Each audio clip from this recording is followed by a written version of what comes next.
Welcome to episode 53 of The Life of a TV Addict. I'm Sasha, Notorious FPG. and we're here on a Sunday morning, tired as F. But we're here to bring you TV. yes. Uh, It wasn't too much. I didn't watch, so I gotta be honest. I haven't watched really any TV. I haven't been in the mood for any TV. The only thing, well, hold on, Oh let me back Lord, up. Dateline. I was about to say, I stay in the mood for that shit. Other than my crime shows, I really haven't been watching anything. 7 seconds. I know I mentioned it when we recorded. I was about to say, don't put my face up because I ain't do my hair. I mean, I got hair. I'm here. That they had the 7 seconds on Netflix. Yes. Now that's what took up like all of my time. I watched that from beginning to end, and that was really. What'd you think of it? Oh, I thought it was really good. I thought the story. Well, let's back up. The premise of the show is that it's based in Jersey City, and that a young black boy is, I guess you would call that, murdered because it started off as an accident, which isn't a problem, but the problem is that they left him there. They didn't do anything. So he's killed and by what turns out to be cops and left for dead. Dirty cops at that. Yeah. That we find out. And it's about the fight of the mother, the prosecutor, and this detective trying to find out what exactly happened to this boy. And I mean, I just thought it was a really good series. I thought Regina King, yes. Okay, I always get those two confused, but I know one is funny and one isn't. That's how.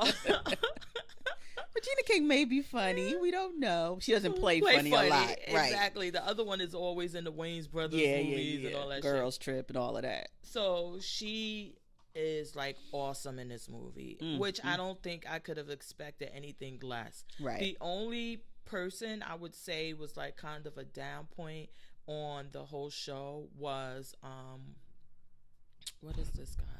The brother, Seth. Okay. It seems like he may have had a Caribbean accent that he was trying to cover suppress. up. Yes. Because anytime he would yell, it would start getting weird. Yeah. And it was like, okay, they should have found somebody else. Because again, acting, when you're going into it and you focusing on the show, this takes away from you paying attention to the story. And that's what I say, like, you're always looking at a person's acting and you're thinking like, okay, am I still in this story? And when he would go to yell and that accent would I would be out trying to figure out, where is he from? Is he from the UK? Is he from the island? Where is he from? And I'm like, they should have left him out. The other guy from Lincoln Heights, I thought he did an excellent job with this overly church persona that he had. I just think that everybody was really, really good in the show. I think the storyline was great. Which, I mean, throughout the show, we see at the end is that one of the things people always say is like the bad guys still get away. Because this cop, the one that actually hit the boy, started off as not being a bad guy. He wanted to do the right thing. Right. He was talked into doing the wrong thing. And he ends up going to prison, while the other ones who actually covered up, who actually killed people, who actually are dirty cops, they go home.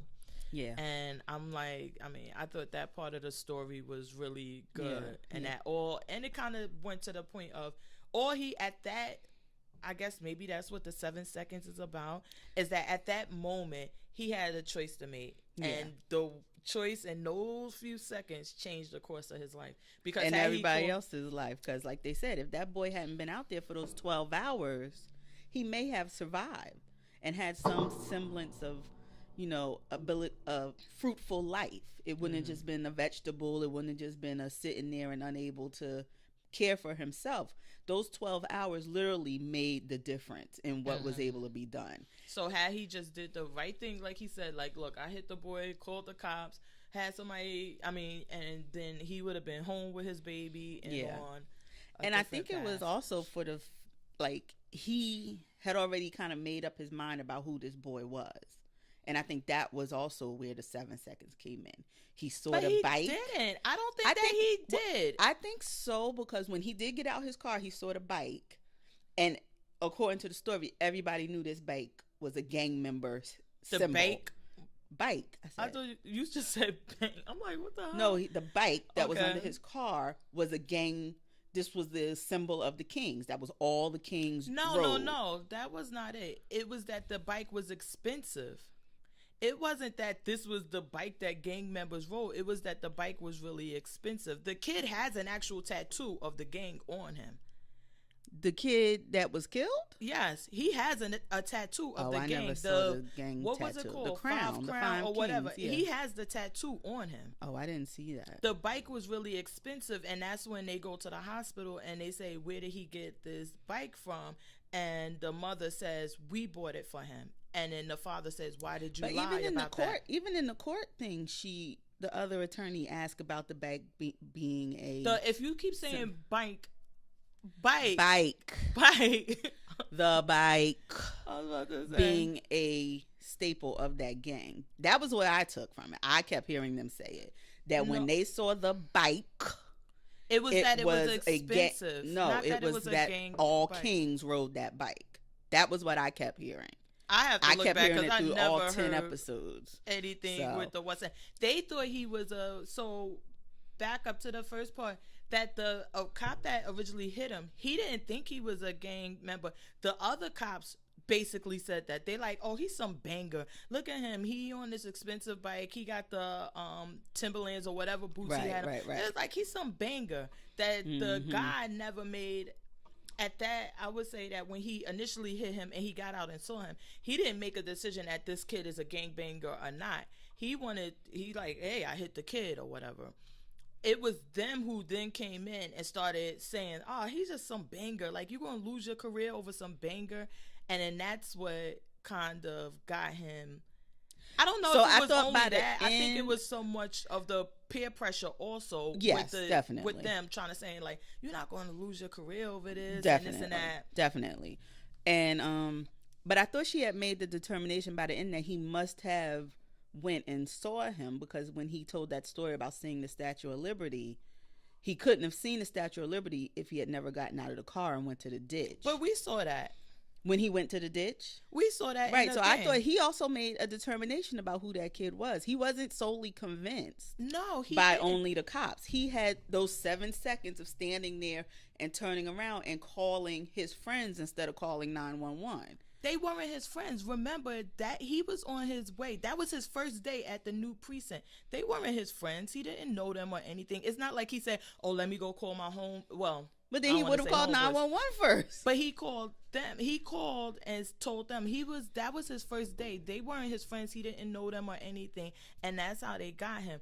When we see in the first episode, we see him actually looking at the boy. It wasn't that. And then, I'm not going to say maybe I'm wrong because I know that part. Because he's saying, no, I got it. Even when they came, he was like, no, I got to call an ambulance. I got to do this. And he said, was BSing us. And he was like, that's when the other cops was like, no, you're going to lose your career off this banger. He a gang banger. Look, this and this and that. He never said this kid is a gang banger and he didn't deserve an ambulance. He never made that decision. Now, once as the time went on through the episodes, he came to that conclusion himself that it was just some gang banger, so it's not a big deal. And especially like then we saw that they brought up that he was arrested in New York, and then it was the brother was involved in gangs, so that kind of got him like, okay, yeah, he was a gang member and it's not a big deal. Which I don't think that should have changed anything, and maybe that's one of the things that they wanted to like highlight that, right? Even if he was a gang member, because we do see the kid who's actually a gang member, but he's not a bad guy per se who turned out to be his lover or whatever. So he's not a bad guy. So I mean, that shouldn't have been the determining factor. Right. But the cops, in my opinion, this kid could have had a fucking Bible in his hand. They were going to convince him not to report it because they needed something on him. In order for him to be in their unit, they're dirty. Right. How could we have this guy and he's not in it on it? So now, instead of us going through this process of kind of convincing him and getting him to come to our side, we got him from the beginning. So this kid could have been with church shoes on one of those big Pee Wee Herman type bikes, holding a Bible. They would have said, this kid, we know him. You shouldn't, what's his name? Because once they did that and they took the grill off and they did certain things to cover up, they had him. Mm-hmm. What could you do? We could always say, we'll tell about the kid you killed. Yeah. So I think that they conveniently used that reason. But I think that, it could have been anybody on that bicycle. They were going for them, they were going to get him hooked up. But definitely. I thought the 7 seconds, when I read the description and I saw the first episode, what I thought the 7 seconds were going to be about is that the process in court.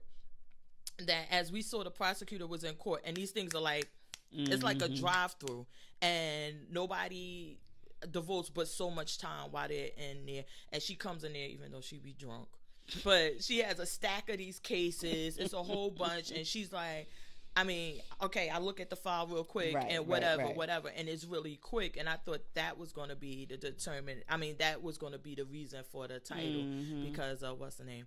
What did you think about her role in it, the prosecutor?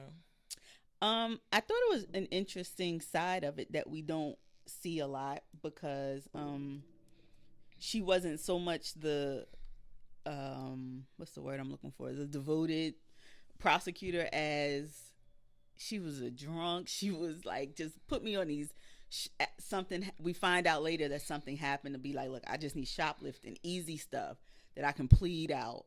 I don't want to be bothered with my boss. We find out why. She was a very flawed character who, by the end, it was kind of like she was seeking her redemption too, and doing to this case more than just a plead out was her way of redeeming herself and proving that this was the job.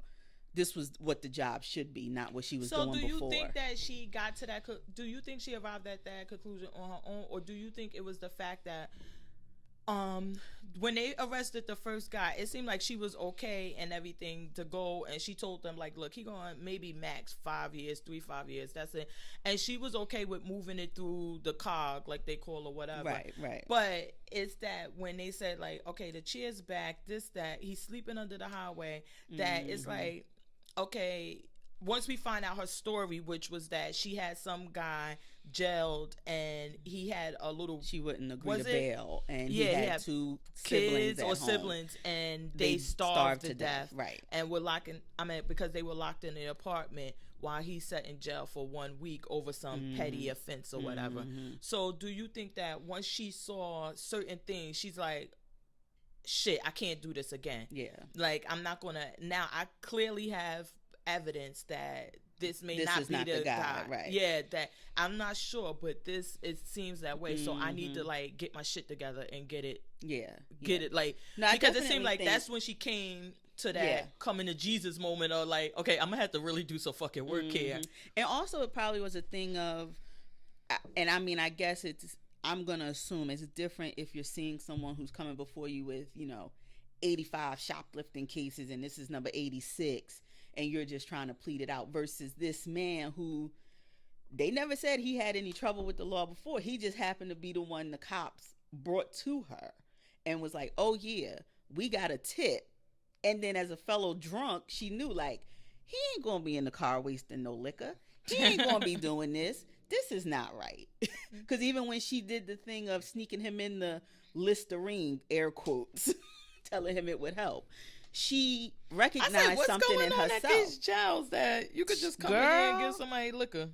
I'm like, they don't even check the prosecutor. Because you know that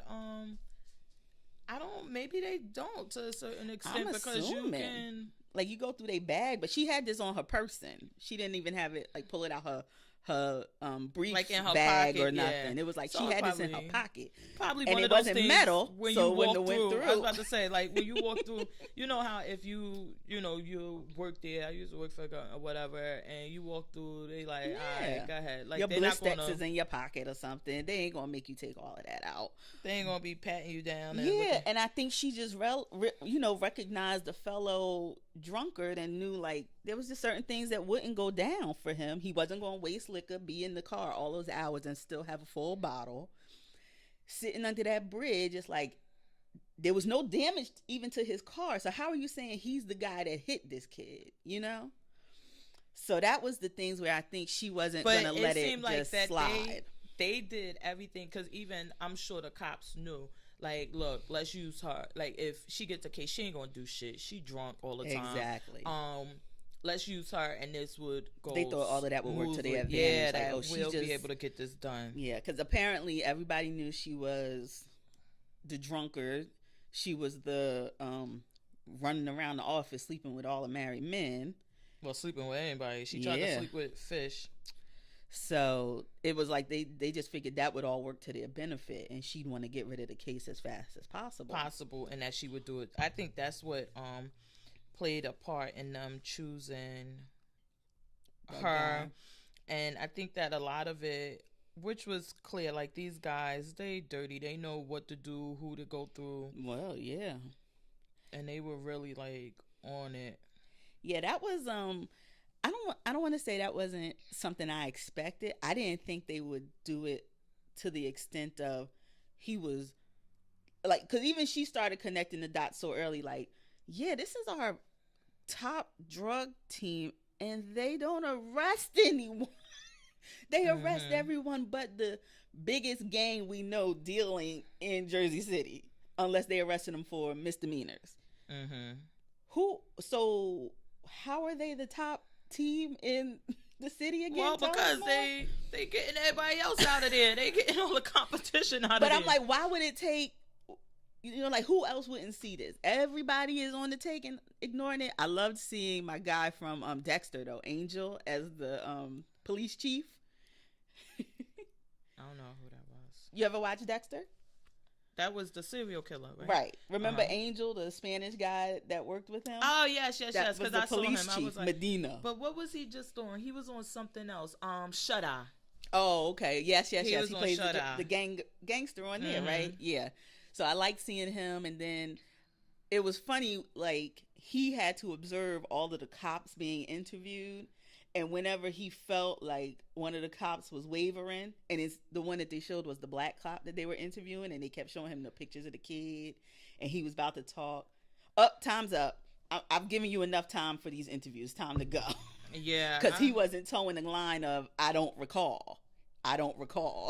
So. They like, what was the other thing that him, the girl.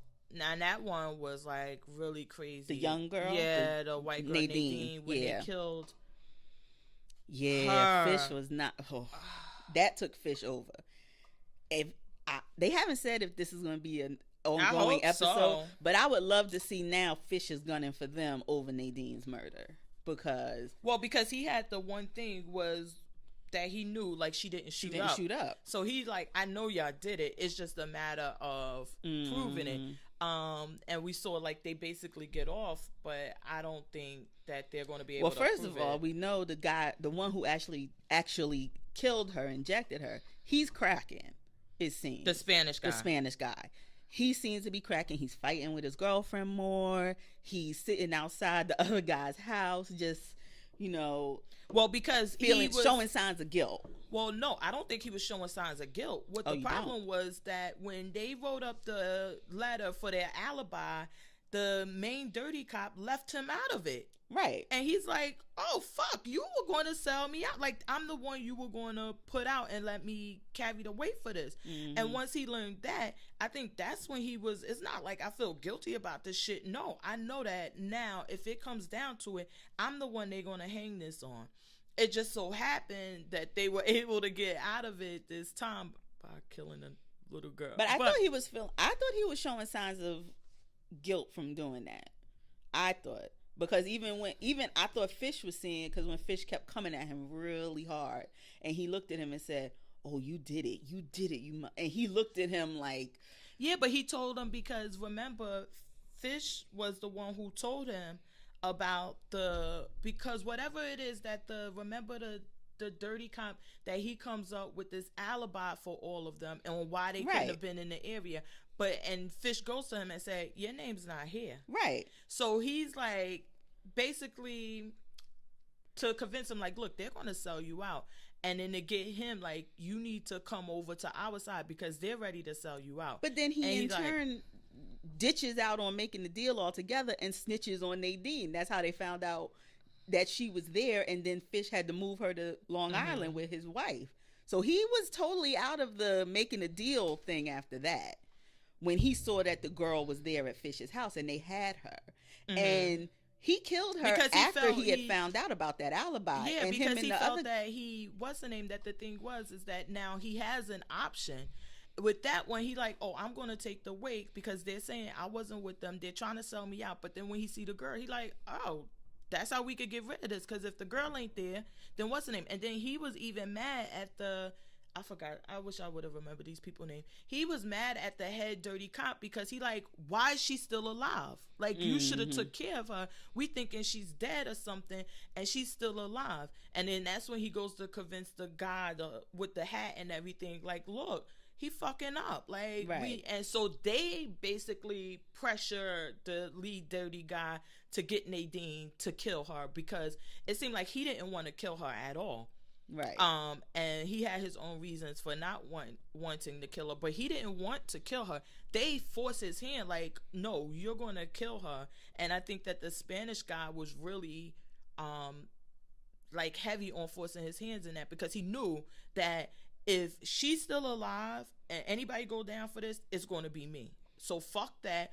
We're going to get rid of her.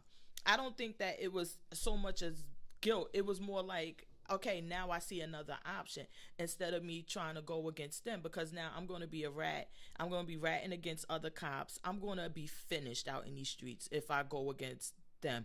Where we could just kill this girl because we with the murder game. We'll kill her and then we get I thought he portrayed, after doing it, I thought he portrayed guilt towards it. So it was just the way I perceived it because the way he was acting out, the way he was... just it seemed like he was regretting his decision to kill her, not the outcome of it, but the actual act. I felt like he was regretting, and he displayed guilt to me. But and now that whole thing with that grill though, oh, that was the shadiest.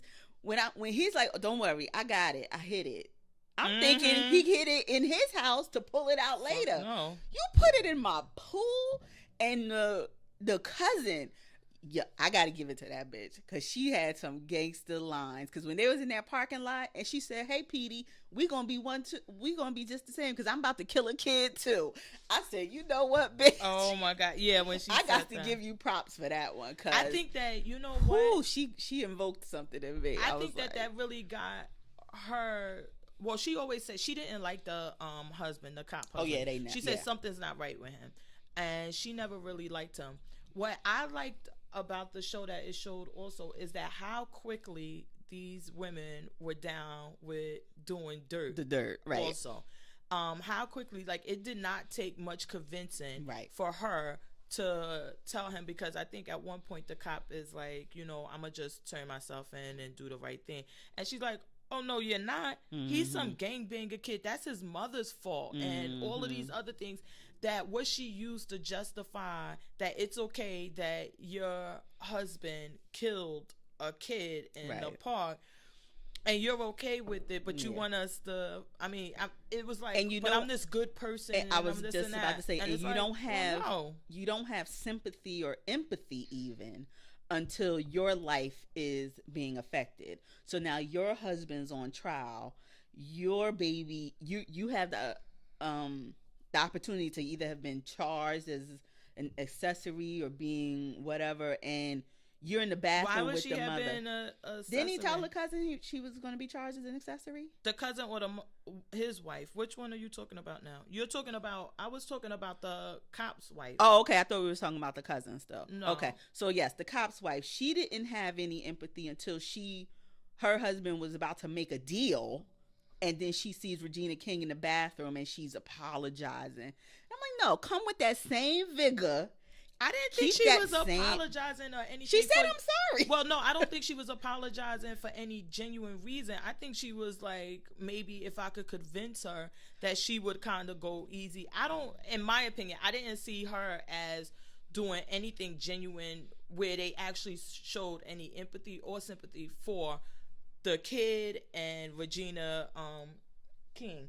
It was more so about them, Even, and that like, even look, if fake, yeah. I have this new baby. Exactly. My husband goes to jail. I'm not working or whatever. My kid's gonna grow up without a father, and that, you know, I'm sorry you lost your son, but you know, Yeah, do even you want if me fake, in I that? thought she was. I trying didn't think to she fake was trying to sympathy. I thought it was fake. It wasn't authentic. Her standing there apologizing at all. I totally agree. Yeah, I was like, that's the only thing. I didn't see her as being like really sorry. No, it was Or for trying to it was really- for her trying to.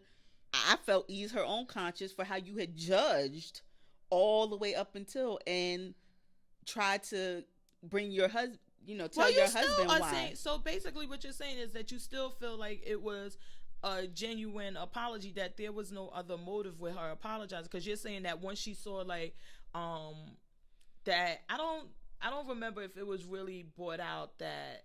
No, because the kid did testify that the boy wasn't in a gang. He testified that out. He was not in the courtroom, right? What was it called? I He can't just remember. testified before the judge and the two attorneys. Yeah, and Not they before call the it, jury. Oh fuck! It's Sunday morning in camera, like where you don't do it in front of Right, anybody right. else. And But they he provided said transcripts that to he wasn't jury, in the right. gang.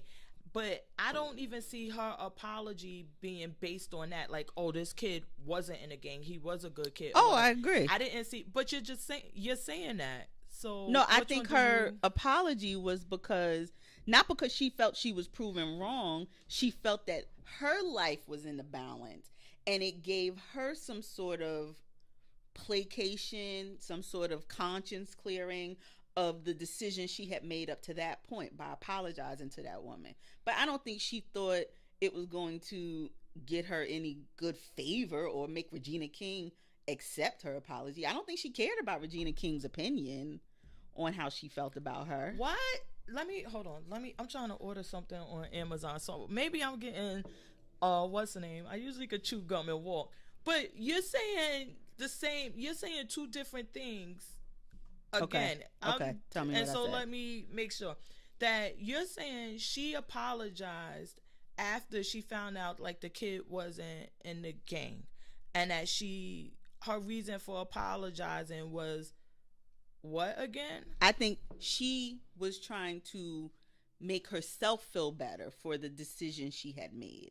It wasn't about really being genuine about apologizing for the way she had covered up for her husband, you know, made okay with the decisions he had made. Oh, but or that's things not he what had I'm saying, done. because you're like, oh yeah, I agree. No, that's not what I'm saying. I'm saying she wasn't apologizing for none of that shit. She was apologizing to try to get her husband less time or get him off of that. That none of her apology But how is that going was to happen with Regina King? She didn't apologize in front of the court. or well, the because thing. she's the victim. So Regina King would have had a say in. Yeah, a victim always has a say in something, because then if you want to make a deal, because remember they were going to charge him with a hate crime so they Right. could get the enhanced sentence. That if I'm going and they want to offer me 5 years where technically I could get 15, they'll go to the victim, hey victim, listen, we thinking about cutting a deal with him and letting him off for 5 years and this and this and that. And then as the victim you could say, no, I don't feel like that's right. They would then go through whether or not they have a strong case or whatever, because you watch Law and Order and shit. Yeah, And- but with this one, they had already agreed. This was the day when he was accepting. He was going to get up there on the stand and say what he had done. It wasn't. But then it's a sentence portion of that. So how much time is he going to be there? So that this is what I was saying, is that she went to her because like, look, I'm sorry, this and that. I know I got a baby too, blah, blah, blah, to kind of get her to give her some sympathy so that when it came time for sentencing, she would say, you know what? A life was already lost. I don't want his son to grow up without his father. Maybe you could give him a lesser sentence for that type of thing. And that, normally if the victim is okay with it, then they will do it. The problem is, like, if they wanted to give him 3 years, and the victim, especially after everything that was going on, they would have had hell giving him 3 years. Right. If she's like, no. But if she's like, you know what, I think that enough is enough and 3 years is fine, then the what's her name could have got a lesser sentence. And I think that's I wonder how they totally, I don't want to say skipped over it, but because then when this guy is finally, he never admits it, he tells his whole story, and then the judge goes right into the sentencing portion. I thought they were going to do a pre-sentence report. No, I thought we were going to not find out what he was sentenced to before the end, because I thought, okay, we'll come back for sentencing, but the judge just sentenced them right there in front of the jury to 364 days. Why are you so hung up on these things with, like, it being like real life? Like, why are you I thought it was very much real life. Because you wanted him to go home. You wanted somebody to well, you're saying yourself, but that the victim would have had a chance you to say something. But like, go home. You wanted them to prepare a pre-sentence report. You wanted them to interview. But if you're saying the victim was going to have a say, did you really want that? Yes, that's exactly what I wanted. Wow, what would that is not what I wanted. Story? But what I'm saying, I'm going with your point of the victim would have had. Hold on.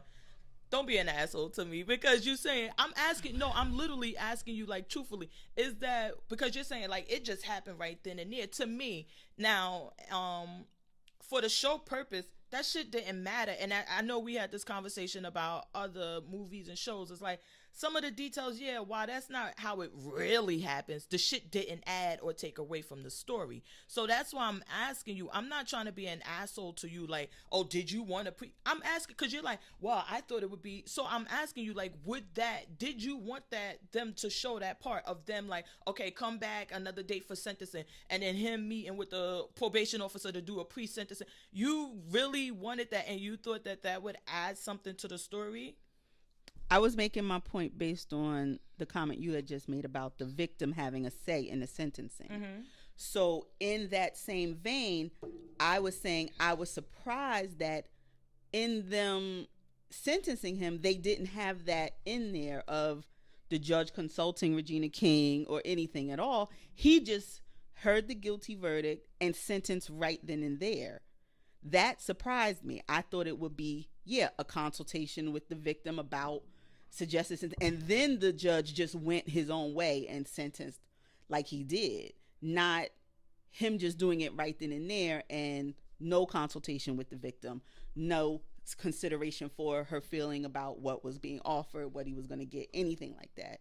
That's what the point I was trying to make, not about a pre-sentence report or nothing. Well, just when the I fact said it, of, you like, that's exactly. Well, I was being sarcastic. Oh yeah, that's why I said don't be an asshole to me. Yeah, I was being sarcastic, shit. But I picked up on it, so that's why I was saying don't be an asshole. I was following up on your point about the victim and why she was apologizing to get that. But then that's part of the story. Also, is that listen, they already had their mind made up what they were going to do. Sometimes that shit just happens. So I don't think. I guess that, and maybe we're getting away from it, it's like that it's not so much about the debate on what really happens, what really doesn't happen, or what's supposed to happen. As we both know, what's supposed to happen is not what happens. Right. The shit could be all written in the books. They could give you 50 million trainings on how this supposed to go through the judicial process. And then you'll go to court and none of that shit happens. Yeah. So I think that that's part of it too. So I guess that, whatever. Let's move on from that because I don't. No, I like the way it ended because to me that was very realistic as far as him getting 30 days in jail for killing another person. Well, it was 364 with up for parole in 30 days. Yeah, which isn't any prison time or anything. But it's so I thought like some of the things about him going to jail and everything, and like you're saying, like you would expect that the punishment would be more severe, right? And the prosecutor, like, and again, this is another example of that. Like, look. I know what you think this should be and what technically it should be, but this is the way this shit gonna go down. Yeah. And I think that that was part of it also, to say like, okay, now you got everything you wanted. Everybody did the best job ever, the prosecutor, and it's still not going to go the exact way you want it. And I don't think it's anything as far as with, well, you know, I'm totally against this shit with justice, that if somebody kills somebody, you want somebody locked up. Like, how the fuck is that justice, or how is that anything? That does nothing for you. Somebody else being in jail, how does that bring your person that died back? What does that do for you? Nothing. So you can't be seeking it at that level. If you are, then this is what you get. Prepare for disappointment. Yeah. But let me tell you what I thought was going to happen. When she started meeting up with Malik Yoba, I thought it was going to be some adultery going on. I did too. I did too. How did they get Malik? Where did they find Malik Yoba? And hanging out at that same damn boat ferry. What are you talking about? Wearing that same New York Undercover fitted? I'm like, why is he? I will say though, here? he has, even though he's still ashy, he has aged well. Because I thought he would look a lot older. No, he black. Black don't. No, girl, black crack. Do crack. Don't lie. But no, it don't. What black person you know that look really bad? Jasmine Guy. She ain't black. That's why. What is she? She half and half. She what? Well, the other half is spoiled like milk. Hold on. You better be careful because you got that same complexion. I moisturized so that's gonna happen with some Neutrogena under my eyeballs to keep that from happening. Black, like me, black. No, that's milk. No. Black. She's not black. Ooh. So, and you're gonna have the same problem too. I thought Malik Yoba. No, don't even speak that into existence. You know you are, because you don't. You gotta. It's not only melanin that keeps you from drooping, baby. It's called moisturization. But that's why black doesn't crack. That's the whole statement. He don't moisturize though. He got But he doesn't look. What's her name?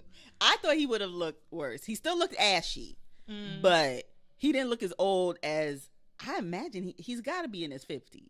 I guess that's the only. Well, the reason why I'm saying it is because I'm like, why would you think he look? Oh, he's black. Like, how? What did you think he would look like? Like he's black. Okay. Black don't crack. Okay. Wait till your ass get 50. You gonna be sitting around here looking like Jasmine Guy, and I'm gonna be like, you aging like what you say, spoiled milk. That's just what I'm gonna say to you. No, honey. You gotta get some of this in there. You gotta get it. You gotta get it. But anyway, yeah, I thought it would be some adultery too. And I'm like, why which we don't know it didn't happen. We just didn't see it. But I'm like, why did they bring him in this show for him to be a throwaway? I didn't think it was a throwaway as so much as just like the lady. It was about her trying to come to terms and how to live life after. And I think seeing that there was life after people. But they needed Malik Yoba. Well, hold on. Because Malik Yoba got so many jobs coming his way. Like, I don't know how much they paid Malik Yoba for this role. He ain't had to leave his town. He ain't have to. All his money was. He said, "I'm gonna take the same ferry to work. I'm gonna take the same ferry back home.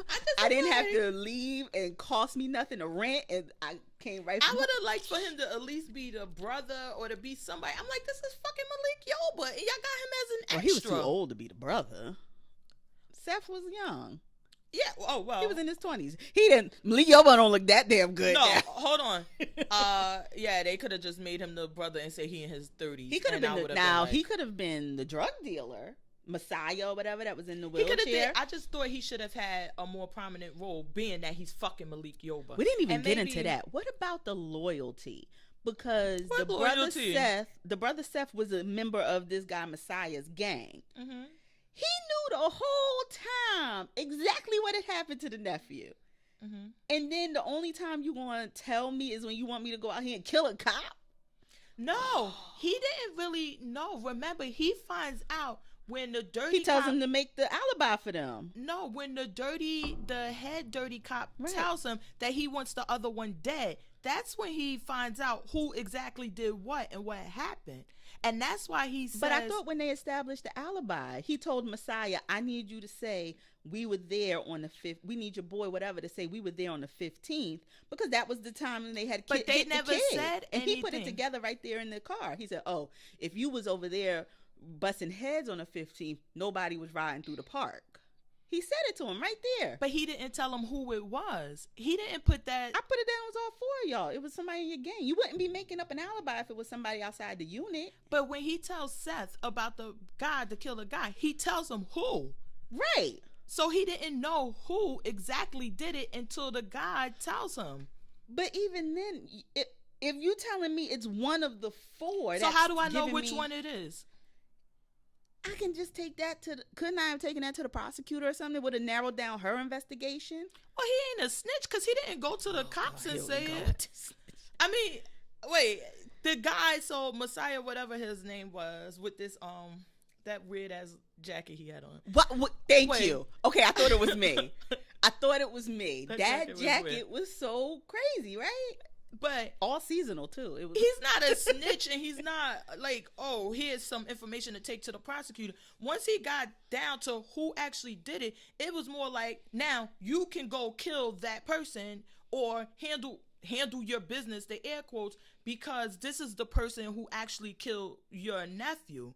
But it wasn't even that until the other guy sanctioned it. Well, that's what I'm saying. Right. So, because you're like, where was the loyalty when he knew all along? He didn't know who it was all along until that point where he actually says, okay, like, y'all could kill him. I want y'all to kill him. That's fine. So now he like, oh, this is the one that killed him. And then he tells Seth, oh, yeah, here, take the gun, whatever. I want you to kill. Like, that. I don't know. I just thought like he was so, I guess, brotherhood coming in, and he was like, I'll take care of your family. Thinking like, okay, now I gave you the 4 people that are involved. You can now run to the prosecutor's office and try. But that's not what he's about. Doing all of this investigation. But even if he'd have gave him the information, maybe not to take it to the prosecutor, he'd have said, look, I know somebody came to me about being one place instead of another place. I'm not telling you what to do with it, but this is the person. And then how does that? And so then when I say, well, who's the one that killed my nephew? I don't know that. Oh, I don't know. You're gonna have to figure that out. How does that help him? It narrows it down. You're not just sitting out here wondering what happened, who killed who. But now you're gonna have to kill 4 cops, which you're not gonna get away with. It's better than snitching, apparently. So kill all 4. But if I give you the one cop and the other cop saying that it's a green light on him to kill him and it's going to be okay. So now, basically, that's a go all day because now the other cops want him dead. They're not going to really fight hard once he's dead. So now you're not at any risk for anything really, unless somebody try to do their job, which I'm sure they're going to cover it up because they don't want it coming back to them. Yeah. And you get justice air quotes for your nephew, right? So why I don't know. I just think it was disloyal. I just think it was the fact he put him on the corner, that was a fucking problem. He was like, oh no, you back on the corner, brother. I'm like, shit, he can't be a shooter. Like, he was in the war, he could at least shoot. He had the bottom of the barrel. Lord. That part that's what I thought you was gonna say, disloyal. Like, why the fuck am I back on the corner? He said you gotta earn back that money for them hospital bills. You gotta start from the bottom. And if anything, that was really loyalty too, because he gave him the money for the hospital, and there were no expectations that this guy would have to come and work for him or do anything for it. He offered that. Take this. Yeah. He asked them for money. He like, we having a bad time. He like, don't put your head down. Yeah. Hold your head up. Yeah. Whatever you need, let me know. He gave him what he needed, and that was so. If anything, that proves more loyalty than anything else. The other part, I guess you and I disagree, but we have well established that you are not well versed in any part of street. Sorry. Or anything. Sorry. Else. You gotta read don't look for me to be the one. Don't look for me to be the one. Because you are like far away from, but not gonna be the one. The what was the other point? And then when a cop has him, because I was always thinking this, I'm like, this guy's in a fucking wheelchair. Like, other than having the connect, but even if you have the connect or the plug, like they say now, you gotta bring somebody with you because you can't do much on your own. Yeah. So it's not like you can roll yourself to the meeting with the connect. Like, oh, I gotta, like somebody has to drive you. So it's clear that somebody would pick up who the connect is, how everything works, and then how long would they really need you? Need you, yeah. Yeah, that's true. And then if the cop takes away the protection. I was wondering who approached who, though. You think the cop approached the other guy? Absolutely. Yeah. Absolutely. And told him, like, now I want him gone because now he knows that I wanted the other cop killed. Right. So I need him gone. It wasn't about anything else. And he like, we good on 14%? I was like, fuck. So, okay. This was the other thing. What did you think? Was there anything more than a co-worker connection with the main cop in Jablonski. Who Jablonski? The guy who hit the kid. Was it more than a coworker? Yeah. Like what? I thought he was going to try to kiss him in the kitchen. When he was holding his okay, face next week on the Life of a TV, you didn't we'll think be so? talking about. And then he kept going back and forth with killing him. Because first they tell you, go to this trap house. And you don't tell him right away, there's a guy behind the door with his sword off. I thought he was going to let him blow him away then. Then you go into Messiah about killing him. Then you okaying it for the other nephew to kill him. So these people can see me shaking my head. I'm just saying, was it just a father-son connection? But he doesn't want, I don't think that this guy, it seems like, which, follow me, and it may sound crazy, is that they had this thing where it's like, okay, gangbangers or who we determine are gangbangers, they're okay to be killed and treated like crap and whatever. We're cops. We're at a different level and we're brother, whatever, like we look after each other. He didn't want to kill a cop. You don't want to kill, like he's like, I don't want to have to kill this cop. I don't want it, but what am I going to do at this point? And I think that he was struggling with that, as we saw that he didn't want to kill Nadine at all. Right. But it's like, once they forced his hand, it's like, okay, what can I do at this point? Now, gangbangers, he like, fuck them. We'll kill these niggas. And I mean that because that's probably how they saw.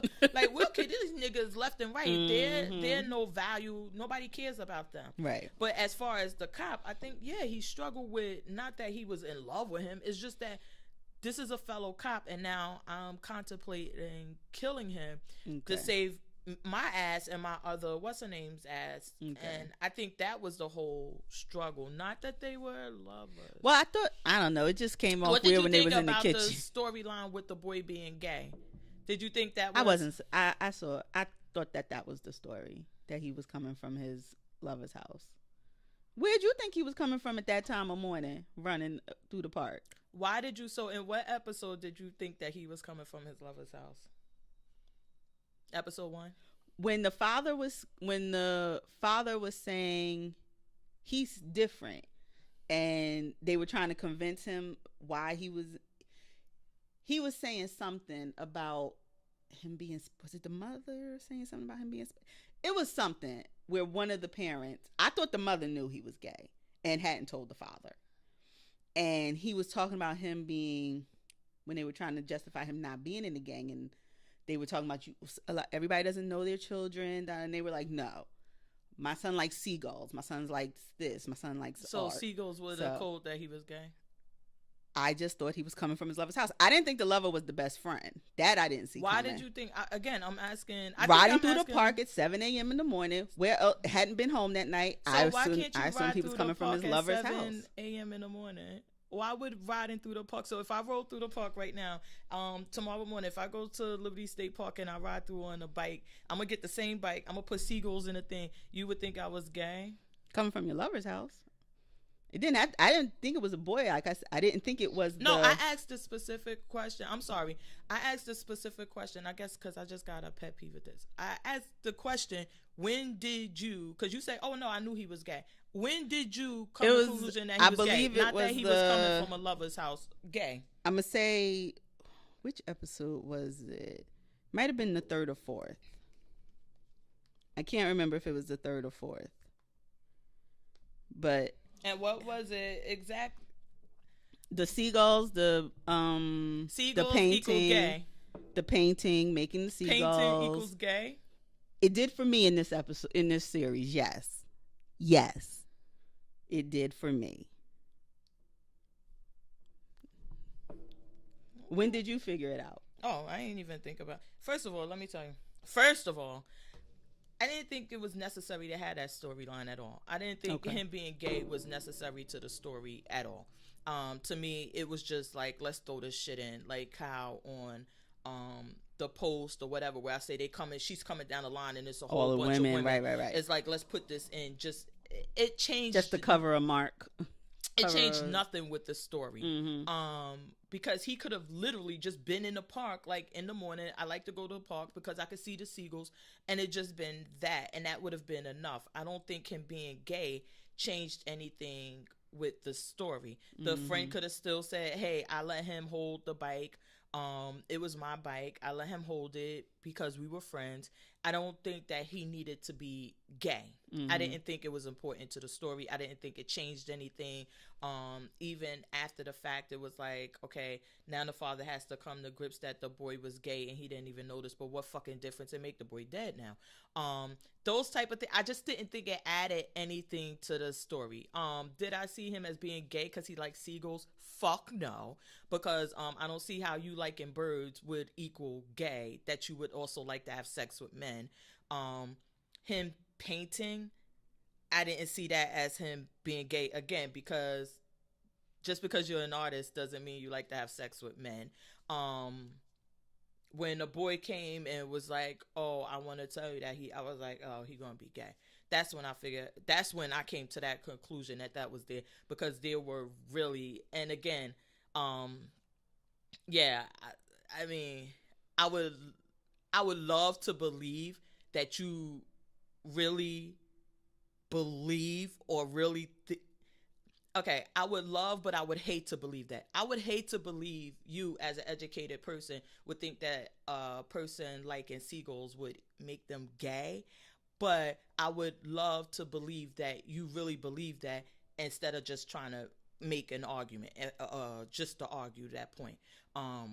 But yeah, that's my point about it. Yeah. Okay. But no, I don't think that it added anything to the story. I think it added to the story as far as explaining why him and the father never really got along once he got older. Like they didn't seem to have a connection. And I think even the mother was saying how, you took him away from all his friends. You don't talk to him. You don't know about him.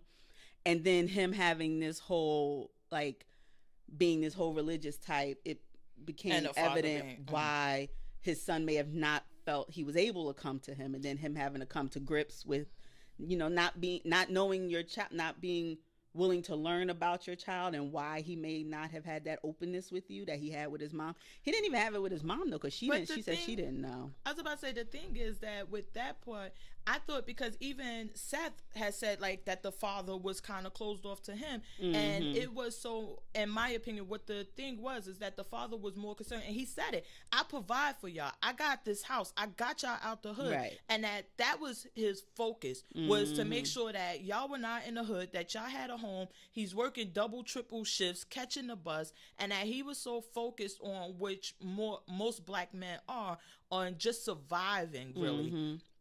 Making sure you have a roof over your head, food, and doing these things. And he figured that, okay, I did that. That's my responsibility as a black man, as any man, is to provide, make sure y'all have. I did that. This whole caring thing and all of this other emotions, shit, that's just feelings. Not what we don't do that. Because not for nothing, with the whole thing with gay, Seth said he did the same thing to him. He like, you never showed, and it's just that, in my opinion, that is what it was going to show. Like, he was so focused on making sure they had, right, and that he missed his son. He didn't get a chance to know his son. He didn't get a chance to do anything. And then that's kind of where he was trying to reach out to the other boy. Yeah, for lack of better words, like to make up for it with having this connection with the other kid. But I didn't. Who obviously they were friends so long, because that was them they in had the kid picture. Yeah, and then even to the point where he never knew where his son got the love for the seagulls from, and the brother had to tell him, like, this picture, you were there, you took that picture. This is where his love for seagulls came from. This time that you don't even remember, it doesn't even dawn on you that you took this picture. You're saying you were never there. Yeah, just so focused on working and everything. I took it more as that, not that he didn't connect with the son because the son was gay. I just took it as like he wasn't connected with any fucking body, because he was busy. I don't think he had the time to connect with. I agree. Washing down the pig blood and the chicken blood. Yeah, he was either connecting with work or church. There was nothing in between for him, exactly. And he felt like those were the things that he had to, the relationships he had to maintain, work and God. Because that was important. Like, okay, I'm going to make sure y'all have, and I'll make sure we get to heaven. So we get to the pearly white gates. Don't worry about it. What was the other thing? So Messiah. Did we talk about Fish at all? Oh my God. I thought Fish was a very good character. I thought so too. He, the whole thing with his wife, why him and his wife broke up. Apparently, they didn't even live in New Jersey, but everybody knew about the wife sleeping with the whole precinct. Well, because I guess when he came over, it's just like when we worked at the rumor place, mill. I was about to say is that you be like, oh, they came from Essex County. Oh, what happened? Exactly. I think it was more so with that. Like, yeah. But him with the dogs was very funny. That was funny. Yes. Him saving the dogs, and I liked one of the scenes that really I thought was really great with him and the prosecutor is when she gets really drunk and she goes to like put the move and he's like, what are you doing? Like, get out of it. And I think that to me that was kind of a wake up for her also. Yeah. Because you actually, in my opinion, have somebody that really cares about you. Yeah. Now, because he could have easily had sex with her, and he's like, no, I'm not having sex with you. Like, I care about you and everything else. And I think that was and like also that respect. Like, he saw you as a good lawyer. Oh, like, no, he didn't. He was like, he kept telling her, you gonna get some breath mints? Are you gonna take care of that? That was. See, I would have thought you would have appreciated that. I saw that as that tough love. Like, look, I'm here as a person who I'm out here in these streets with you. You smell like a distillery. Yeah, at first I didn't know where I think that he was basically, not that he, in my opinion, it wasn't like a respect or whatever. It was like, damn, bitch, at least don't be sloppy. Like, you're fucking sloppy, pissy, drunk. And this is the way you conducting yourself. I honestly, I thought he was going to, because it seemed like in the beginning he was going along with whatever was being presented, and I'm like, well, is he dirty or is he just is just showing like cops who just don't care? Right. What is it going to show? And then when it's like, it wasn't either. It was like, no, I do care, but if it's nothing there, which originally it looked like it was nothing there. Yeah. But then when it was something there, and he told her, like, do your job. Like, we gotta do whatever. The thing with the old dogs and the rescue dogs, I loved. I love the fact that even though him and his ex-wife didn't get along, when he needed her, she was there. I don't know. I just really, really. Did you think when they were at the ex-wife's house and she was calling the girls for dinner and breakfast? And she was like, would you go get them? And they were up there on the bed. Did you think Nadine was showing the daughter how to do drugs? No. Oh. No. I did initially. And I think they tried to make it seem like that because she's like, no, this is how you do it. My dad's going to kill me. Dude. I'm just like, oh, Lord. All I said in my thought was, please don't let her be showing this girl how to smoke. Oh, my God. And then it was like, do you like my manicure? And it was just like, oh, thank goodness. I did think it was going to be something not inappropriate, but something like maybe on Facebook or Snapchat to be something different than what was. But I didn't think she would. I don't know. I guess I wasn't. I guess because before he took her out there, she was still using in the hotel room and everything. So it's like it didn't make it seem like she had kicked it, but the fact that she was even like, okay, I'm respecting this boundary of him, and this is his daughter, and. She wasn't a lost cause, and it was just so sad. I felt like she really could have been, gotten clean and been a member of society or whatever. I if think they hadn't killed one of the things that they were trying to show is like that her parents had all these resources. They were wealthy. They sent her to the private school. Everything was there, and then this girl is the actual one who's on drugs. Whereas these people are living hand to mouth, and they're fighting and struggling, and their kid wasn't a bad but kid. It's presumed to be. Because even Fish at first said, oh, he's just a banger. Bangers killing bangers. That's what it is. Yeah, because that's what he went along with what they were saying. Oh, my God. With what they were saying about him. Yeah. I don't know. I really like Fish's character. Well, next season, I don't know what they're going to. I think they need to get, what could it be? They better get somebody for Nadine. Prove that she didn't inject herself. Somehow. See, I wouldn't. You know what? I would really, honestly, I don't think I would want them to keep with that. I would like that to be the underlining thing. It's like, because we saw it here. He like, I know she didn't kill herself. Oh, sorry, Siri. I would have liked for her to. I mean, that to be the underlining, but I want them to have like another story, and I'm like case. Trying to think. Maybe they could bring some. Cause y'all gotta stay in Jersey City, you know. But maybe they could do something with like a Jewish person because that's a big thing. I don't know. Maybe get something in Could be that story. Well, y'all need to call me. I got some ideas. I think that'll work. All right, so that took up most of, because I didn't really watch any TV. I did watch The Shy. Okay. Which I thought the part where he turns the guns in for oh my god, I died. Was hilarious as fuck. I love when he gets up there and they always say no questions asked. He like, you sure no questions asked? They like, yeah, I got answers. So he just comes with all of these guns and they like, where did you get all these guns? They like, no questions, remember? And then he takes the guy that he stole them all from. It's like, oh, here's these gift cards and the some money. Pastries. Well, because he didn't, when he turned in the guns, they didn't have enough money to give him for all of the guns. So then they would, because it's $50 a gun. So they like, okay, can you take some gift cards? He's like, sure. And give me some of the pastries too. Yeah, like, but when he went to go send Jacoby to go turn it, he like, you scared of him? He like, no. And he like, so here, go get this to him. And he's sitting there like, me and Jacoby are one and the same, because I'd be like, no. I thought I wasn't, but I am.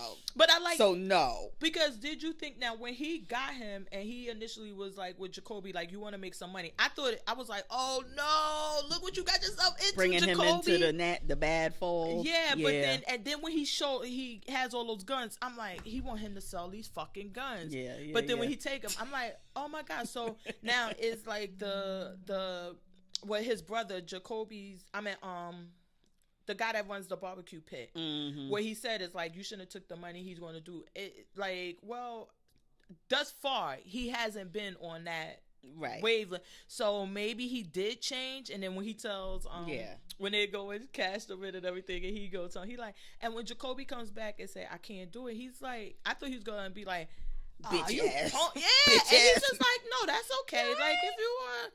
But I keep saying that's how gangsters or whatever, that's really how you get your following. It's that respect thing. Because if you're going to be disrespectful, you're going to breed that disloyalty. Yeah. It's but not if fear. It's if you're really respectful and loyal, and he's like, no, that's okay. You don't have to go.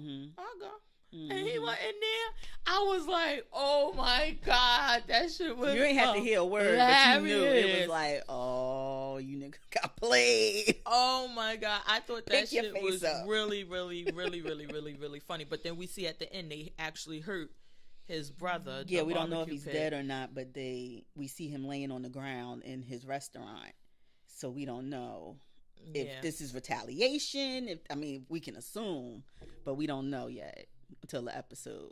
I'm wondering, did they come at him because of the brother? Is this like? I think because remember, then the guy goes to what's the boy with the dreads? He goes to his brother like, what the fuck's going on here? Right. That he got all of the guns and he doing. What are you doing about it? And the guy like, I told you, let us take care of him. You said no. What the fuck you want me to do? Right. And he like, and then he beats him up and everything. And I'm like, yo, this is crazy because he did tell you, like, let me go take, and you like, no. Yeah. Now they took the fucking guns. Now you want to come to me? But I guess he doesn't have that. He's not man enough. He's not ready to go toe to toe with the OG. He's like, but I could whoop my underlings' ass. Because he's mad. He's like, this definitely cost us money. I'm pissed. But what am I going to do? I can't whip the OGs. And I think that guy goes and beats up the brother. And then that's going to, and basically like, how you say, like, to call him out, like, now, come on. Yeah. Because now, so if I go back to this guy and say, if I do anything to this old man now I'll be like, I had to defend myself. He was coming after me, as opposed to me hunting on him. So now I done hurt your brother. Now what you gonna do? You come and then we'll handle it. Now we see Eazy-E gonna start up a food truck. This thing with the stolen fish, this shit was so hilarious. The writing on that part was excellent because when he shows up to the thing, he like, you the one who stole my money. And he like, come on, keep it down, man. My mama's right there. So you dealing guns, dealing fish. He's like, yeah, I'm gonna take these big ass snappers. That's gonna make us even. He was like, give me the snappers and we'll be even. I was in tears. I was cracking up. I said that writing was really good because Eazy-E isn't a gangster, but he's not a punk. So he sees the guy and he of course addresses it. And then he's like, okay, how could we in this, right, and right. that puts an end to it. Like, okay, you stole my money, but you compensated me in fish, and now there's no more bad blood. But I think that his boss did that because he knows or he About him and the suspects wife. something is going on with the wife, and I think that he wanted to get rid of him. And he knew what type of person, because he was really mean and nasty to him the entire time. Even when he was telling him, like, I want you to find out who took the fish, he was still mean and nasty. It wasn't like he was being what's the name. Yeah. And then, like he said, I got your fish back. Right. Which right. I guess, I don't know what the See, rule I don't is on know. that. Yeah, I was going to say, because if you already had it set in your mind that you was trying to, make Eazy-E uncomfortable and make him do something you didn't want to do, then I guess it wouldn't matter whether he got the fish back or not. But if it was simply about the missing fish, it wasn't about the then it wouldn't matter who took it. It's back.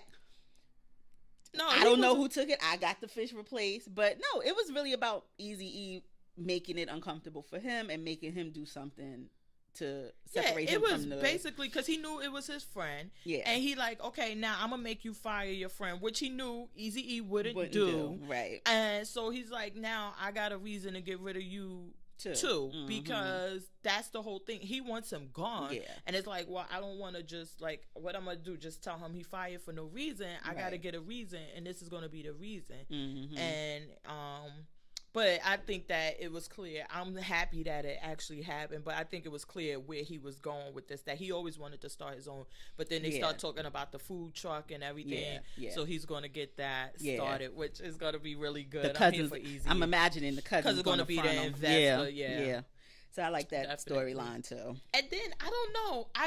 Oh my God, Lena, you gotta give me something with this old guy and this girl, the basketball player mother. I need to know this week, because I'm racking my brain. Because then I saw them together the last week, and I'm like, nah, I think they were messing around. But then the week before, I'm like, I think that's a father or the boy. I'm like, I need to know this week. I just can't. I can't, because it's racking my brains. Because this week, where were they at? Was she going into work or something? He saw her somewhere else. I can't remember. Oh, I can't either. But this time, it didn't seem like he was her father. It seemed like, sexual hey, tension. baby. Yeah, I don't know. This shit getting me crazy. Yeah. How many? Did it say like 3 more episodes? It gotta be winding down, because it's been a minute. So we gotta wrap up some of this. I ain't saying you gotta wrap up every storyline. No, we still need a season 2. But we need something wrapped up. We need that wrapped up. I need this wrapped up this week. I'm not, if I fucking turn my TV on and I go to watch this, I need to know the answer, or I'm going to be on fucking Twitter going at you. And then we saw Jacoby baby mother finally show the fuck up, talking about, I'm going to take the baby back. Bitch, I see you in court. That's where you going to get this baby back. Where the fuck you been at all this time? I was wondering if his mother was so, because maybe it was just like them shutting it off right then, because I expected the mother to be like, nah, ho, and slam the door. I'm like, you left this boy here. You ain't got no claim. That's it. Well, she does have a claim. But he should have went and did something, abandonment or whatever, right then and there. Yeah, he ain't do anything. So she did. So I'm like, still has a right. But I would have told her, like, take me, see you in court. Yeah, that's what I would have said. Like, see me in court. Because even his mother can't deny, like, he's trying to do better. Yeah. But like, he was never a bad kid. I guess that's the whole point. He just was a little freak. I just don't feel like he was invested in any of the children, and this made him kind of become invested, because you had this constant interaction. Shit, he ain't had no choice. Exactly. But the others, we ain't seen these other 2 babies yet. So I'm not saying he was a bad kid. He just was not he wasn't, and maybe he doesn't know how to be a good father. He wasn't present. It doesn't even seem like he was there monetarily. Please, he probably like, I got some Jordans on Easter. Exactly. You get these birthday sneaks, and that's so. I mean, even his mother can't deny that he has stepped up in this respect. I don't know. So, but yeah, I feel like she'd support him with going to court and having to do that. No, you're not getting this baby back. Get out of here. And then apparently, the way they make it seem like she'd get the baby and go missing, because he running around town like, are they his? They here? So, but maybe that's going to be, I guess that's the whole thing with the karma, is like, before you didn't want anything to do with them, and you didn't care where they were where at. he ended up, right? And now you got this one, and she gets ghost with the baby, and now you're chasing her where probably somebody was chasing you at one point. Yeah, one and number one or number two. I can't wait to watch this episode. Other than that, I didn't watch any Housewives. I just wasn't in the mood for them. I watched Black Ink last night, where they had the intervention with Sky. I haven't even watched it. And then Caesar goes to meet. Well, next week he's going to meet with Sky's son, and Sky's son offers him the fade also. Oh. And he said you can get it too. Oh yeah, that's literally what he says. Yes, that's exactly. I got to catch up on Black Ink. I've been slipping on my. He removes his glasses, pushes the table out the way, and says, "So what do you want to do?" And she's like, "Listen, I'm not doing this." He looked at the producers like, "What we not about to do?" Yeah, like I don't want to put hands on this boy, but I will put hands on this boy, because we seen Caesar's not any type of punk or anything. But I don't know why I was watching. I just didn't feel like doing anything else. But I did watch Married to Medicine. Ooh, the one from Friday, the last one. The last one, yeah. Oh gosh. So what did you think about what? Dr. Contessa. Her name is Contessa, not Contessa. This book she wrote. Fuck her. This book, first of all, okay, I'm all for self-publishing. But this book don't look like no book that you bought even on Amazon, bitch. Fuck you her. went down to the mart and the man like, at the stand who sells his own books by his own self, published, written, produced, all of that by him. This is where this book came from. Oh, so I guess we're 2 weeks behind on that, because did we talk about... We didn't talk about the DNA party either. Yeah, so at the DNA party where Eugene says, you know, I told my wife in confidence that when y'all get together, y'all act like a bunch of niggas. Now... First I thought he said cunts. Oh, really? Because I was trying to read the lips and my ADD must have kicked in. So at first I was like, did he say the C word? But then when he said niggas, I was like, well, yeah, y'all kind of do. I know. So I was just like, well... Okay, so I wouldn't say that they act like niggers in my opinion. They act catty, they act this, they act that, and I think that was that Dr. Simone's point, is that why does it have to be niggers? Because we're black. If we were white, you wouldn't say we're acting like a bunch of niggers, right? But it should apply if you're saying that's the way we act. If you're saying ignorant, right. I don't think they act like niggers. They just act like a bunch of catty bitches, and they act really immature. Which, hold on. Fucking Quad.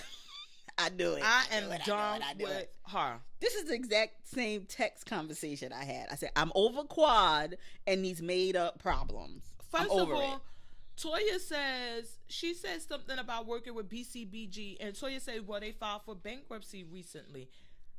Where the lie? Nothing. Where the lie? No, fuck a lie. What is that about you? She did not say, Quad, you're filing for bankruptcy. She did not say, Quad, you don't have it. Nothing. She just said they filed for bankruptcy. She telling you, bitch, hurry up and cash the check, because you don't know when the funds may be. That's all she's telling you. Why did you have to bring up her tax problem? Nothing to do with one when it had nothing to do with. And then, Patty, like you said, Patty. And she's like, oh, because I have jobs. And she's like, what the fuck? I just had a problem that if we're friends, I say something that's true, that I just say they filed for bankruptcy, and then you get personal with me, and it's not personal. Well, that's because that's my job. Bitch, shut up with these jobs. And she was like, well, you need a job. And Toya is absolutely fucking right. You do need a job. Because you ain't got no damn kids. Yeah, you ain't popping out no babies for Dr. G. And then she goes to Toya, oh, I need a job. You need a job. She like, how I need a job? She like, you have kids, honey. And then with this fake drawn out laugh she was doing, oh, she need a job. I'm like, first of all, Toya does have a job raising those kids. Well, I like when Dr. Simone said both of them need to shut up, because they both need their job is making sure those doctors they're married to are happy. And she hit that on the head. But Toya, if anything, Toya is a stay-at-home mom. She's caring for her kids. She's taking care, which her husband must not work. just one, no nannies. Her husband must work fucking day and fucking night, girl, because he was like, I got the last 50,000. I'm like, yes, Eugene. come through. But she's taking care of her home. She's taking care of kids. You, on the other hand, refuse to give fucking Dr. G a baby. And you mad to take out the garbage. Yeah, what the fuck are you doing home? Take out the garbage from every single room because you ain't... Oh, well, I have to do... We was late because I have to do the masculine things around the house. Bitch, taking out the garbage is not it's the thing that you gotta do. No. Now, that we don't agree on. Garbage removal is the man's job. Garbage removal, changing the garbage and mopping floors, that's for men. Yeah, that's not a woman's job. So even in my household, and the garbage is full, and I look at it and I'm like, one of these guys better change this garbage, and I keep it. Well, moving. I guess that's okay if you have men in the I was household. about to, yeah, but you gotta have. My thing is, if you want the garbage taken out, fat pretty girl, and it ain't nobody there. Again, for this to work out, you do have to have a man. You can't define. But and I would also argue, though, in Dr. Eugene's defense, if I'm out working these 50 days a week, 50 hours a week, then bitch, you can take out these little white garbage bags. No. Hold on. You ain't got no job. Hold on. We could either hire somebody to come in. My thing was to her is that hire a fucking maid service to clean your house and change the garbage if because it's that he's working. Offensive to you. But yeah, my husband could be working day and fucking night, and I tell you, I walk past that garbage, I will put the garbage right next to the garbage can. When you get, this is that part of it. That yeah. Now, of course, if you don't have a man around, you don't have a choice. But if there's a man, and it's just a matter of he's not there right now, he'll be back, and when he come back, he'll change the garbage. That is now that part I do agree with her on. I can't say I disagree. My thing would be that if my husband was working that much and providing that well, and now I claim I have all of these jobs and I'm too busy, then I would hire somebody to come in because my husband wouldn't be coming in. And make sure it comes out of his account. Yeah, my husband wouldn't be coming in, and then I'm like, oh well, the garbage and this. I would just pay somebody like, look, come and clean the house every day, and that would be it. But no, we would not. She, her. No, we do not. That's for the men to do, to change the garbage. Like, would you take the garbage out? Then it's garbage night. Am I going to be rolling the garbage out on the street? And no. Absolutely not. No. Okay. No. Well, I think if I ever got divorced, I would have to get another man just to, like, who's going to do that? Maybe I hire somebody, I guess, like you said. I get my kids to do it. But that part, I didn't. I agreed with her on that. Is that certain things that I feel like you should do. That part I didn't have a problem with. It's just this whole thing with the jobs and all of this. It's like, bitch, Dr. G pays your bills. Right. Knock it off. You may have money now because of this, but you are able to live a certain lifestyle because he's taking care of all your needs. The freedom I've accustomed you to. Yeah, like if all your needs, and that's what anybody working any type of job, if someone is paying your rent, mortgage, or whatever for your housing, the ends is meeting like a month. Yeah, your food, your shelter, your health insurance, all you have is just discretionary funds. Like, you don't have anything, all your needs are met. So now when you work, even you working a regular job or whatever, that whatever you make, your $4,000, $5,000 a month, that you don't have to pay any of your regular bills or anything. Of course, you could go shop and buy a Porsche and do whatever. Buy a Mercedes and claim it's your money. She lives that. Dr. G affords you that lifestyle. And I don't like her being disrespectful about that part of it. That really wasn't. But anyway, back to Eugene calling them niggas. I felt that, now, because I don't use the word like that, I didn't think it was appropriate. And I agreed with Dr. Simone that he could have came up with a better word. However, he was like, listen, I'm frustrated with them, this and this and that. And then he came back and he apologized. He like, I'm sorry that I didn't mean anything by it. I just meant I'm tired of seeing y'all like that, which is what he should have said initially. Yeah. Dr. Heavenly with, because I need a man and this and that. And Daddy probably would have came in like, Heavenly, shut the fuck up, bitch. I keep telling you this. Yo, I'm tired. I just want him to go. I on love one that. time Yes. and Yes. say like, bitch, I'm tired of you doing this shit. The man ain't saying nothing to you. Like, he ain't saying nothing that ain't true. oh my, because I didn't like how she tried to make it seem like he was arguing with her because her husband wasn't there. Right. Because it wasn't the situation. And Toya, thankfully, Toya has got some lessons and she's like more calm now. Because I do have a problem with men yelling at women. Right. I do. I don't like it. I think that shit is totally disrespectful. Yeah. However, that was not the situation. It just wasn't. It wasn't like he went the heavenly, like, and you, then she would have been right.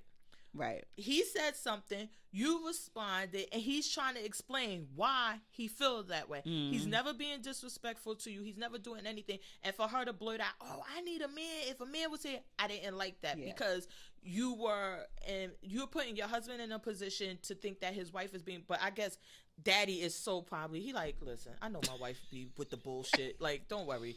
And like, I feel like even though her husband wasn't there, the other husbands checked him.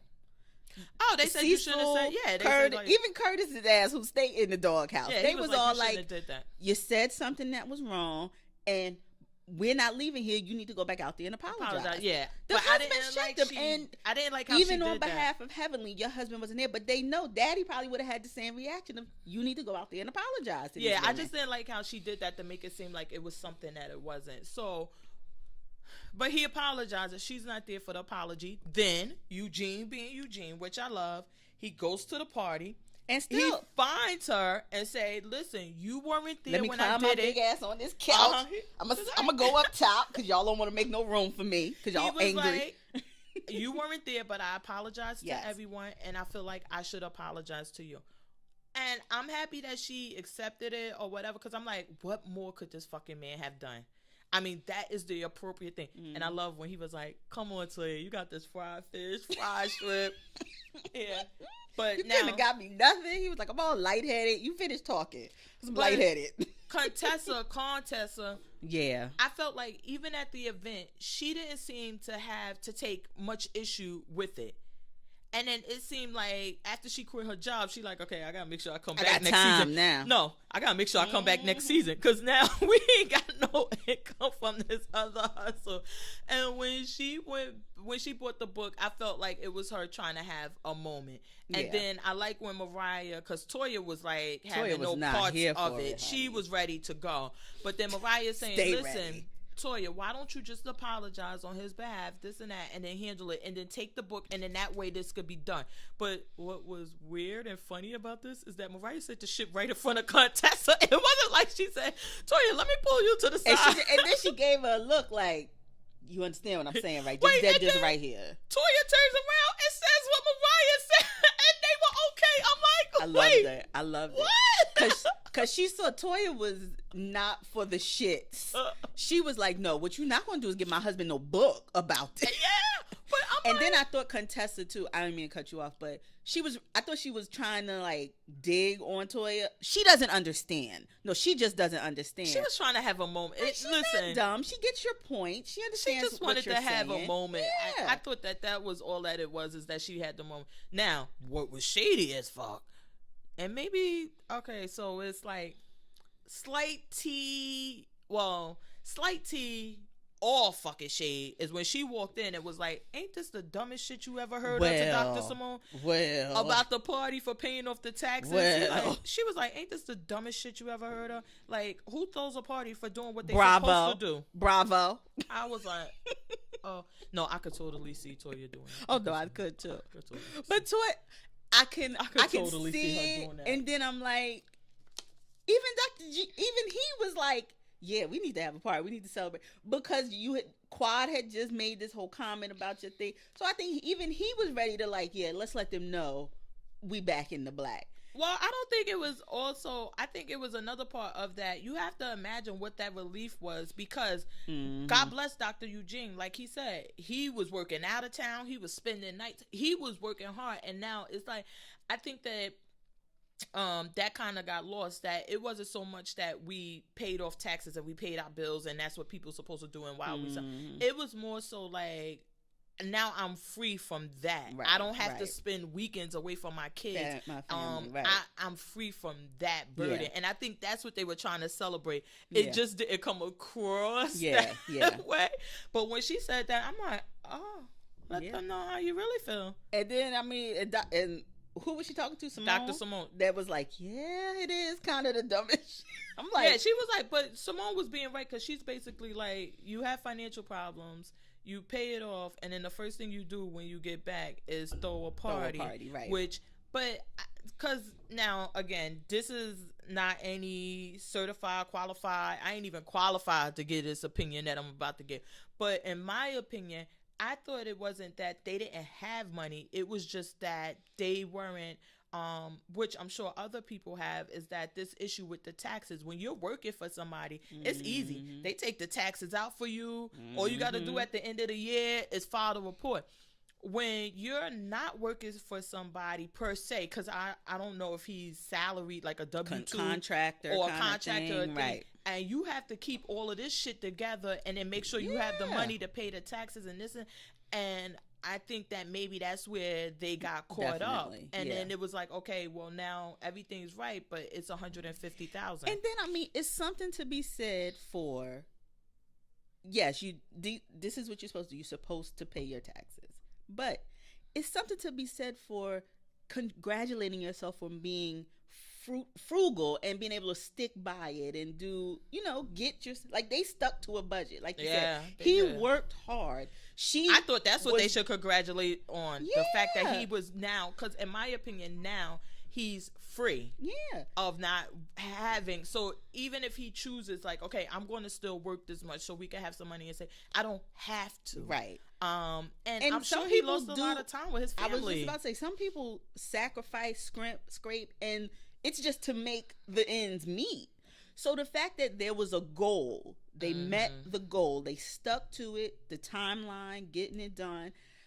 They did it. So it is something to be said for, can we just have a moment to congratulate and celebrate that? Yeah, I thought I guess that they should have maybe had a moment and said that. Yeah. I think that probably would have been said if he wasn't so hungry, because he probably would have conveyed that thought better than Toy. I think that they should have said, that it's not so much that, had a moment. And maybe they did and we didn't see it on the show. Right. Is that, listen, my husband worked hard. He was working. I mean, he went out of town for weekends, working, sleeping at the hospital, doing everything. And he sacrificed a lot so we could get to this point and get, what's the name? Get and that off that's what we're celebrating. Exactly. That now, instead of like, it wasn't like we gonna show off. But then who comes in late but Miss fucking Quad? And she's like, oh, I know, I'm about being late. It was like, yeah, bitch, just like they said, you late to everything. You just always fucking late to everything. And now they have told you, which I have to be mindful of also, because I know I'll be late, and I'm like, and I try. Please, I don't even think Quad try though. That's the difference. I'm about to say, I think if I ever am on time, a fucking goat will run on the highway or something, and you be like, oh fuck, all right, what else I'm gonna do? I even try to leave it 2 hours early. But when I'm late, the thing that makes me angry about being late is what Jackie and them are saying to her.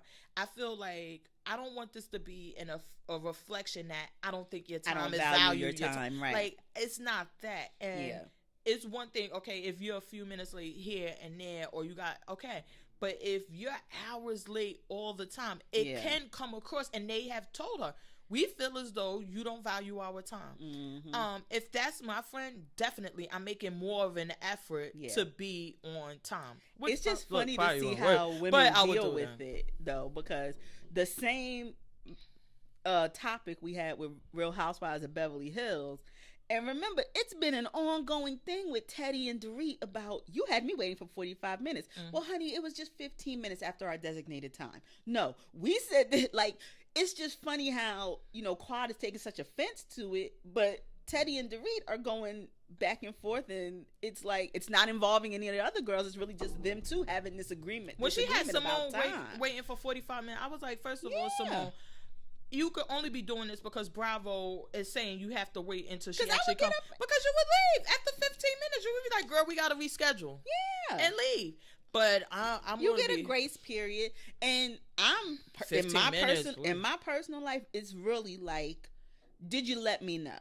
Because now, if you're telling me, look, I may be like half an hour late, then I know not to get there on time. Yeah, I try to tell people. But if you don't tell me, and then when you're telling me after the designated time, oh girl, I'm running about half an hour late. Motherfucker, I'm going to drink, I'm going to eat, and I'm going to leave. Yeah, and I'll I'm be out. done with that before you get here. Like, that's the thing. The simple consideration of notification. Everybody got a cell phone. Everybody got a text message. Everybody got email. You can send me a Snapchat that, girl, I'm in the car. I'm on the road. I'm something.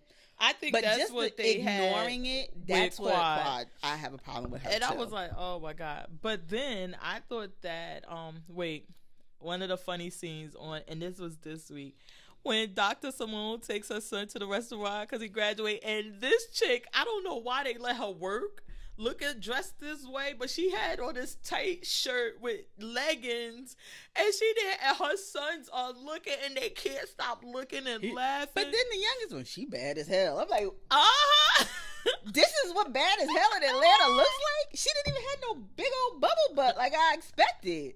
Oh no, she was definitely. Oh yeah, she was definitely, because she had a nice shape. She had a nice shape, but she just didn't have a stripper body. Yeah, this is not what I expected.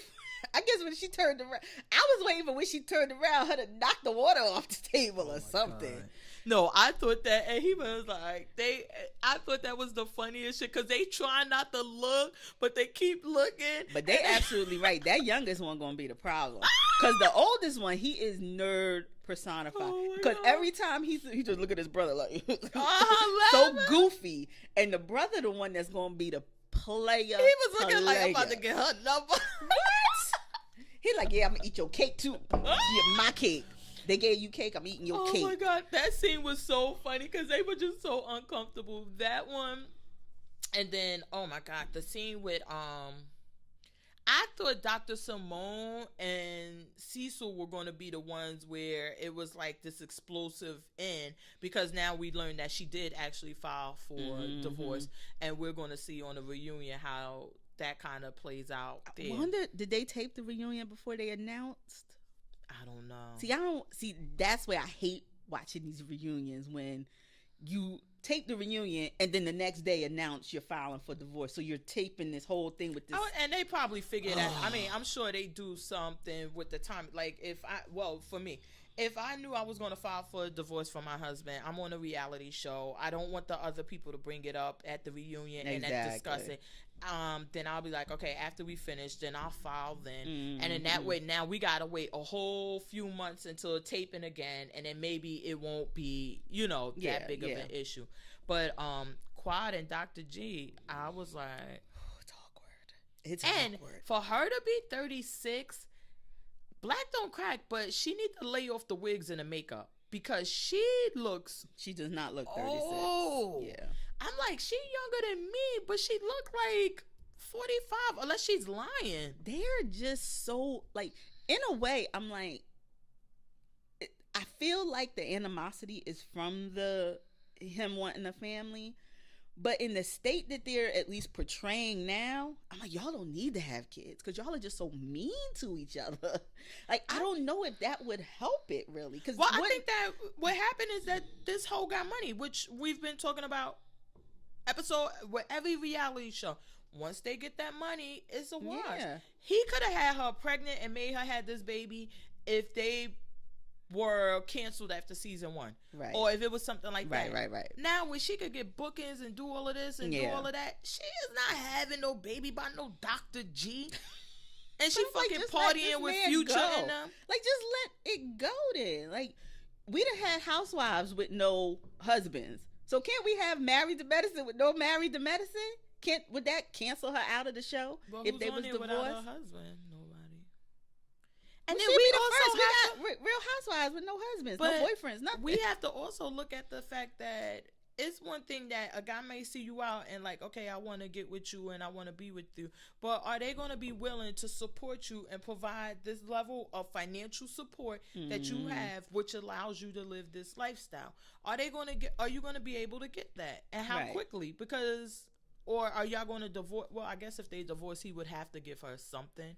Well, that's what I was wondering too. If is there no prenup, and maybe that's why he's so? Because I'm like, just go. Like, I mean, Dr. G, if you don't have a fucking prenup, you are the dumbest mother lover alive, because you should have had a prenup. You should have definitely had just a the prenup. way y'all met. You should have had a prenup. If what Mariah tells us is exactly. True. You are the dumbest. Because I'm alive. like, to me, it just, I know for a lot of people, money is so much. It does make life a lot easier, but you can't tell me that this level of discomfort and unhappiness and anger in your house is worth, for him, I'm saying, is worth just being there and having a wife and not having to just get a divorce. Because I always thought they said men want peace. You just want to be able to you get beat on in the world, you want to come home and have peace. He walk in that house and it's not even a kid there to come greet you, and it's just animosity and headbutting. And I'm like, I just don't see where the cheaper the keeper is really worth that. But do you think what I really think happened? I think that the things that she's doing now are new. I think that when he called, his calls were answered each and every time. I think when he came home from work, dinner was on the table each and every time. I think that now that especially it's no longer where it's just like, okay, maybe I have some local fame and I got a couple of bookings. She does have shows. She does have other things going on. Stuff outside of Atlanta. Stuff outside of just those small bookings where it's like, okay, it's enough, but I could not live on my own and maintain this lifestyle. Because anybody could live on their own if they lived a certain way. But I can't live on my own and maintain this lifestyle. And I think that it has, because it's no way that this man has been married to her all of this time. I think they got married season 1 and they're like on season 4 years, 6 or something. I can't see that this man would have married her and she's been this way all this time and now he's like, it's a problem. Right. I think that it was different. And then he's like, okay, now I want babies. I told you I want babies. Right. And then the fact that he's 50 fucking years old. Yeah. I mean, and she's now changing, and I don't think it's fair to him. I agree. Wholeheartedly. Somebody needs to get out of there. But, girl, it's just so much. But then with Tessa, I thought that the thing, like Dr. Simone, when she said like she's leaving medicine and she was crying, telling her husband like, and I just don't enjoy it. I'm missing all of the time. And then she's like if we organized and we did this, we could definitely live off your salary. And her husband like, oh yeah, because I love medicine. I'm not quitting that. I think that moment, and then even when they showed Dr. Simone saying her part, like, oh no, I love this. I think that was really important to me, because just like Dr. Tessa, that she's a doctor, and you would assume that one would love being a doctor to go through medical school to do this, and you're making the money, and it's like, but that's really not what you want to do. And of course you couldn't have loved it, because like how Dr. Simone said, yeah, that couldn't have been me. I love this. Yeah. I just really thought that was really important, and that, maybe she should have left a long time ago. Yeah. When she talked about all the things she missing the last days of her relatives in the time of their passing, missing time with them. But we discussed that before also, is that, listen, fucking Heavenly, and wait, what? Daddy showed up with the scrubs on. Girl, don't even go. Leave Daddy alone. Daddy can't do no wrong. I can't. But anyway. He said black, kinda. Yeah, he like, I gotta go to work. Look, I came from work. I gotta go back to work. If you was married to Heavenly, wouldn't you be going back to work too? But she made that decision, because if you have a sick parent and you're like, okay, it's either go to work or go see my sick parent. Yeah. I'm not coming to work. Yeah. You're running your own practice. I'm getting another doctor to come in. You made that decision on what, at that moment, what was important to you and what was a priority to you. And I know we discussed that here, because when she says like, oh, the kids and this and this and that, and you're like, well, you could structure your practice so you'll be home. Yeah. But I think that and the kids ain't new. Like, they've been. Yeah, I think that the most important part of what she said is that while she didn't say it, it was kind of implied because her husband says, I love this. So her heart isn't into it anymore. Exactly. Yeah. And what is wrong with saying that I don't want to be a doctor? Yeah. Yeah. Okay, you want the medical school, you did all of that, so fucking what? That's not what you want to be, though. Yeah. You did it because it's the right thing, it's lucrative, you did it, but your heart's not in it, and you could just say that instead of saying, I'm choosing to be a mother, and it's, like, because you're basically implying that you can't be a mother and be a doctor. Right. But Simone has kids, Heavenly has kids, even though she's a dentist. A dentist isn't really, well, whatever. I mean, scraping teeth and filling cavities, I mean, whatever. But... I didn't like that part of it. And because then we got Dr. Jackie with her 90-year-old eggs talking about fucking kids. Like, nobody don't want to hear that shit. But to don't put that out there that it's a either or thing. Yeah. You can be a professional. You can be a doctor and have a family.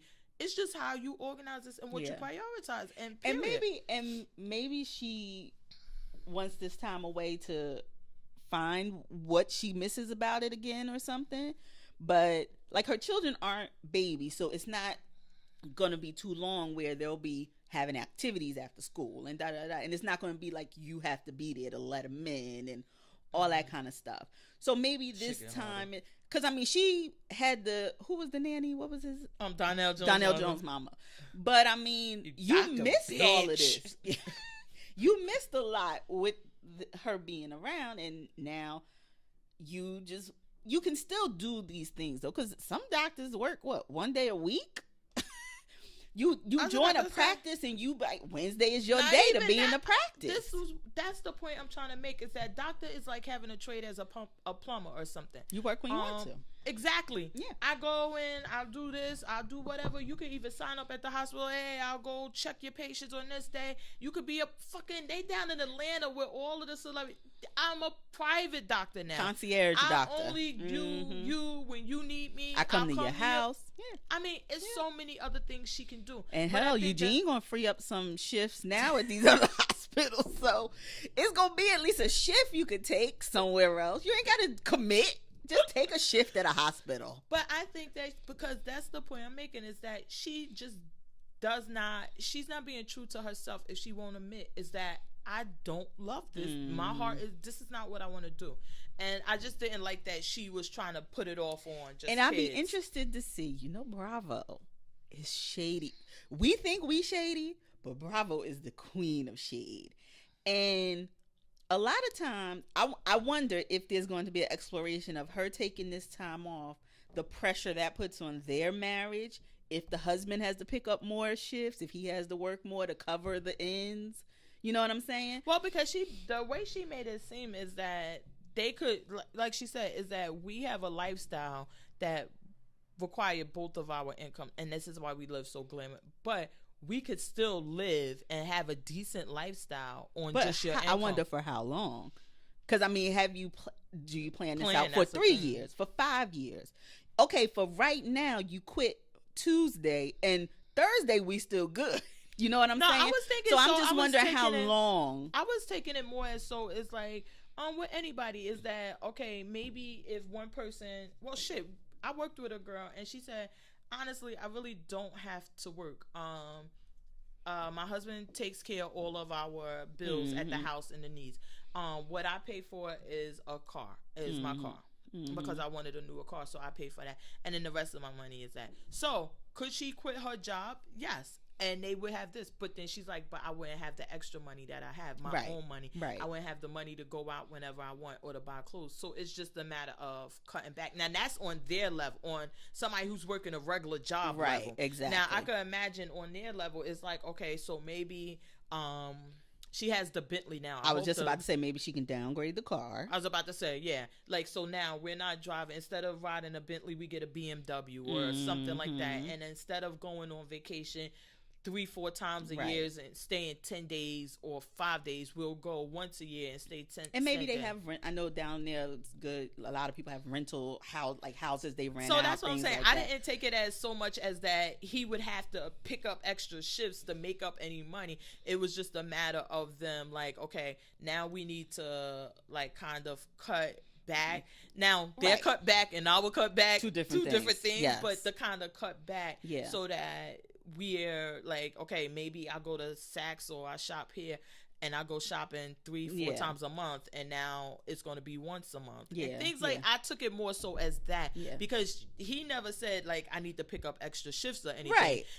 She just saying like if we organized, we'll be okay. Yeah. So I didn't take it as that it was going to become a financial burden with him having to work more. Now, may it be a different kind of stress or some type of challenge with them because now you're home. So what are the expectations of you being a stay-at-home mom with what now? you just said too with the disposable income, because we don't know if her husband's the type, oh well, no, you got to let me know about purchases now because this is not just your check is coming out of it. I wasn't saying that. Because I just wonder. From what I and I would assume they have it too, but most married people, is that the money is our money. Dr. Simone, the way she reacted and her husband kind of like put her in check with that, like, look, I took the money, I should have told you, but you also took money and did this, but it's like our money. Like, no, I'm not going to be, oh, how much did you spend and how much, like, no. And especially if the other person's not working, that has to be understood that this is our money. I thought what I was trying to say is that it was more so of like, now she's a stay-at-home mom. So as before, where if you there was no obligation of you to cook dinner, whoever got home or the nanny or somebody would cook dinner. But now that you home, I'm assuming the expectation is going to be that you would be preparing all the meals because you're home. And not them damn hot dogs that nanny used to fix. And then as far as like cleaning up the house, it would be expected that we don't need a cleaner now. And that would be one of the things we cut back. Well, shit, she crazy, because let me tell you what I would do. I'd be like, listen, cut my shopping. I'm going to trade in the Bentley. We got to keep the fucking cleaning lady. I ain't cleaning. But that's the kind of stress and challenges I was talking about, more so as like, because now you have been a working wife and mother the entire relationship, and he works, so it was kind of understood, like, listen, we're partners, we got to work this out. Nobody could have assigned roles because of the situation. But now you're a stay-at-home you're mother. Assigning yourself a role. Like, if I need my white coat at the what's the name, I need it cleaned and I need you to bring it to me, I would assume that now as a stay-at-home wife, that would be your responsibility to get it to me. If I'm working overnight, I would assume that it would be your responsibility to bring me some meals. And how do you handle that? Because she gonna be like, the fuck you think I am? Because she never. That's what I was more so talking about. Like, how would that play out? Because we see Toya has basically assumed that role and has no problem with the role. And like, okay, you need something at work, then of course it's my job to support you and bring that, because this is how this works. And she's okay, and maybe her and Toya, because they were friends, and that's how she got on the show, and maybe her and Toya connecting, like, and maybe it'll be some. I like Toya. I do like her too. I think it'll be something between them two, like where Toya saying like, well, you're a stay-at-home wife, you need to go do that and take him this and do this, and she getting her accustomed to the role. I would like, that's what I was looking more. So I think that would happen. But they showed the previews for the reunion. 3 parts. I cannot. Wait. I like that Andy, it looks like he takes the husbands away separately first, and then they join the group, or either vice versa, they get taken away. Some part of the way, it's the women are not there and just the men. Because he was doing it with Housewives. I think he did it with the Atlanta ones one time, because that's when we got Apollo with the car and all of, and we like, yeah. So I like that. But I like the dynamic of these men. It's something about them. They seem to have a good relationship with each other and individually with their wives. Not catty. Yeah. Because they like, look, y'all gonna do this. But when one is wrong, they check them. And I don't know. I like the dynamic of these men. And even Curtis. I want to see, what I want them to do, because now, normally, when they did it with Housewives, and then they tried to do it, I was like, I'm not here for the men again. Like, you could cancel that. But this one, I'm actually interested to see, because I want to see, like, what's that conversation, and, like, when Curtis did this, because they all had an opinion about it. They all felt a way about it, and for them to express that. What were the other things about, like, with Cecil and the money and Dr. G and the Yeah. problems that he's having with Quad, and to get them to talking about how they feel about things. But when Dr. Simone turned around like, y'all on TV, all these bitches see, I was like, get them. And of all people, Get them. I don't, you know, editing is a bitch. But then when Curtis says, and you think we don't know that? I want to say, apparently, because that's how your ass got caught up. Well, I like when she said that, and then because Dr. G, it seems like he's telling a story that him and his friend met these two some girls women or out, whatever. yeah. But I like when she said that. It's like, okay, don't think that y'all not targets, and that Just these because chicks y'all not the focus of the show. Yeah. Exactly. Like they see y'all on TV, they're gonna be throwing the pussy to y'all, and it's the coochie, not pussy, coochie. That they're gonna be throwing the coochie to y'all and everything because y'all on this show. And what are y'all doing what to you make sure do about it? You gotta make sure and be cautious about how that looks. One thing I did like about Curtis with Dr. Jackie, when she walked in that house and she sat down and he was like, "What are you doing?" And she was like, "Charting, you're right." And so I like when he said, like, "Listen, let's get up and let's go for a walk." And then that way, not that. Of course, you don't ever want somebody to be cheated on, but it was a wake-up call for her, probably. That's what it seems like. That's because I was going to say it was a good thing, but a wake-up call. We'll go with a wake-up call, not a good thing. But yes, I know what you're saying. Because she wouldn't have heard him out. Exactly. If he'd been saying it. It wasn't. I was about to say, and they flash back to season where he's saying, like, you're charting. I think that had he not cheated and he said that in that moment, she would have been like, "Oh, well, Curtis, I gotta get the charting done. You knew this and this and this and that," and wouldn't have been open to what he was saying. And I think that what he proposed, I don't think it was that outrageous. Like, listen, when you come home, how about you and I'll go for a walk really quickly, and that way you have some time to decompress. We'll have some time to connect. We'll eat dinner, and it don't have to be that same thing every time. But just the fact that he's making the effort. He's showing like, no, we're not falling back into the same rut. No, not he need to make the effort. This bitch need to make the effort. As far as he's reminding her, making the effort of reminding her, like, this is the same pattern we had before. This is going to be different. And, well, yeah, she has to make some change too and recognize He been telling her, the problem is you go to work, you work long hours, you come home and you chart. You come in that fucking bed, you got the laptop, you're working again. You don't have time for me. Yeah. He's been saying it. Dr. Simone told her, well, you basically giving him the go-ahead to cheat because you're telling him that you're not going to stop charting or doing whatever. And if he needs to go somewhere else, then that's what he needs to do.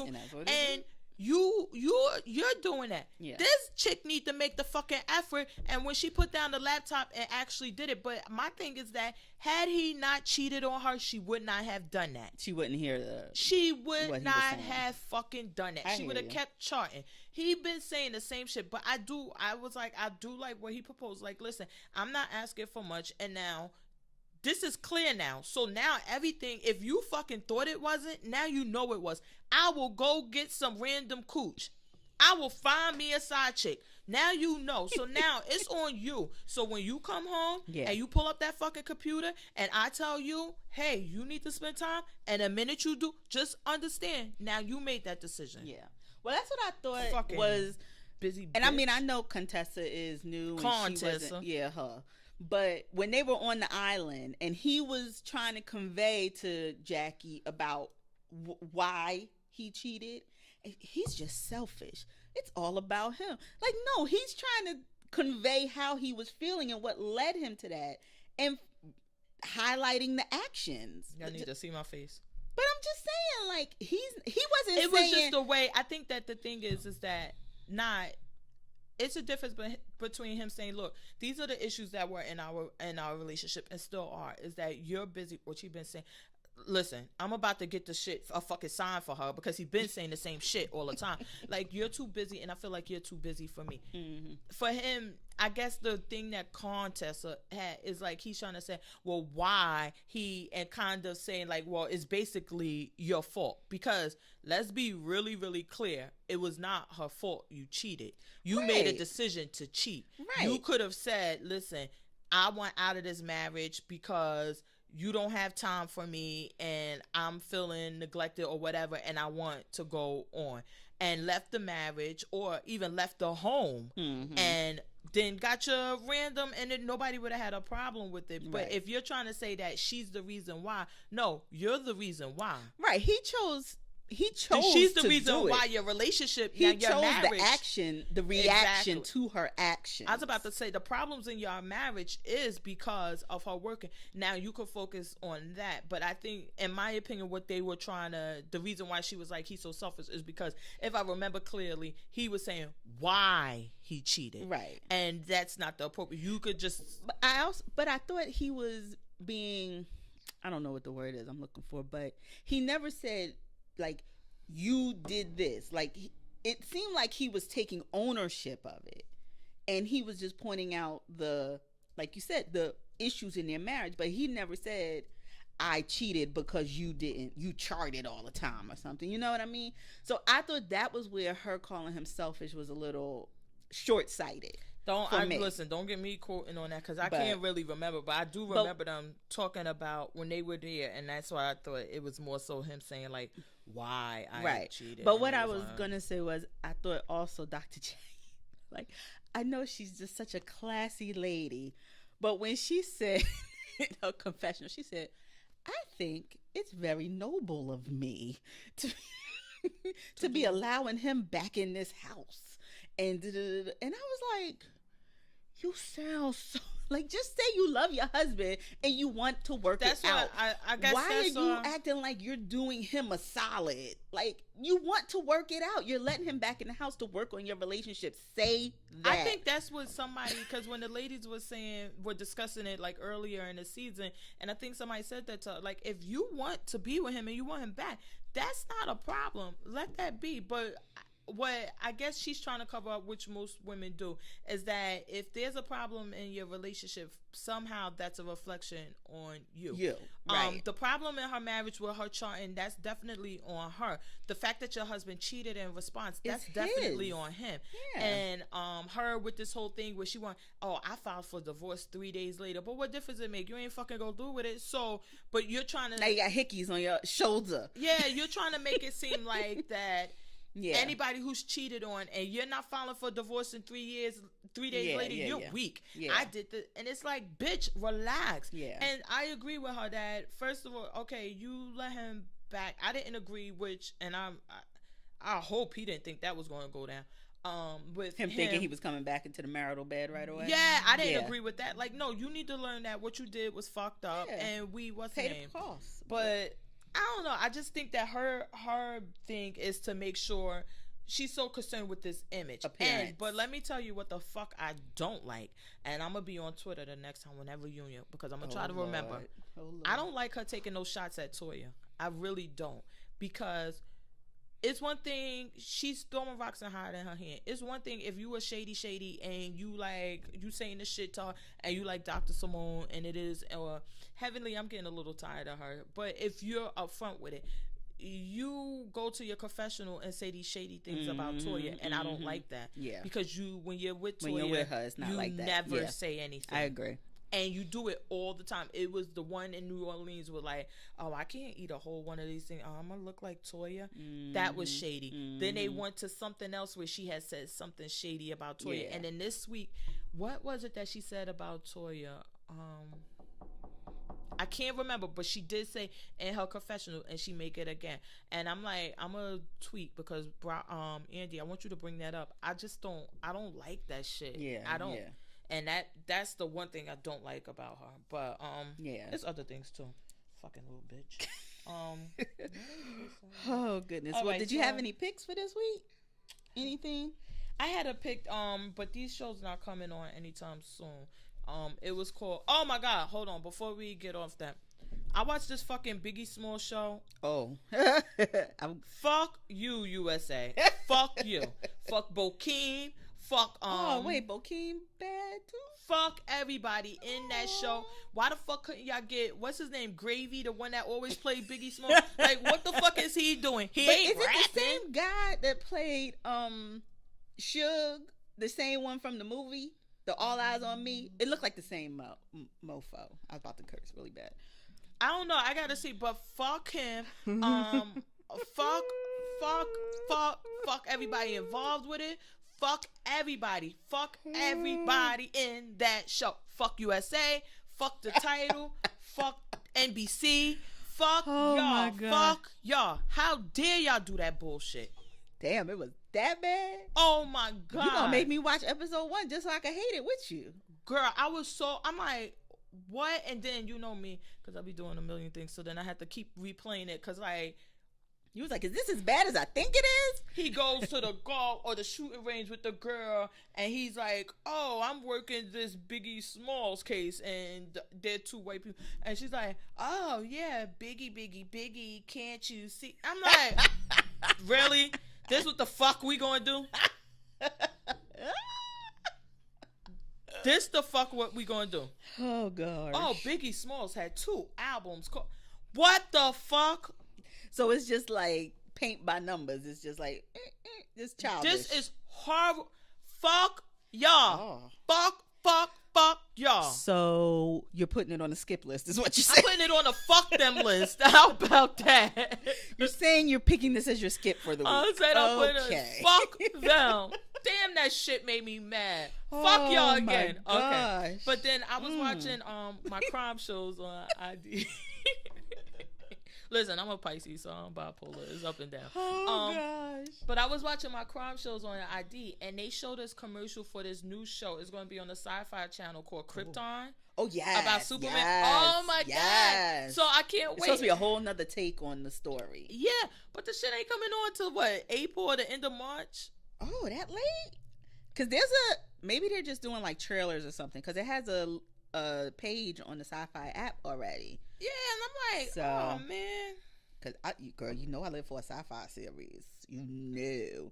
March 15th. Not that far. Oh, it is March 15th. March 15th. Okay. Thursdays at, I don't have a time here, people. But Thursdays on Sci-Fi.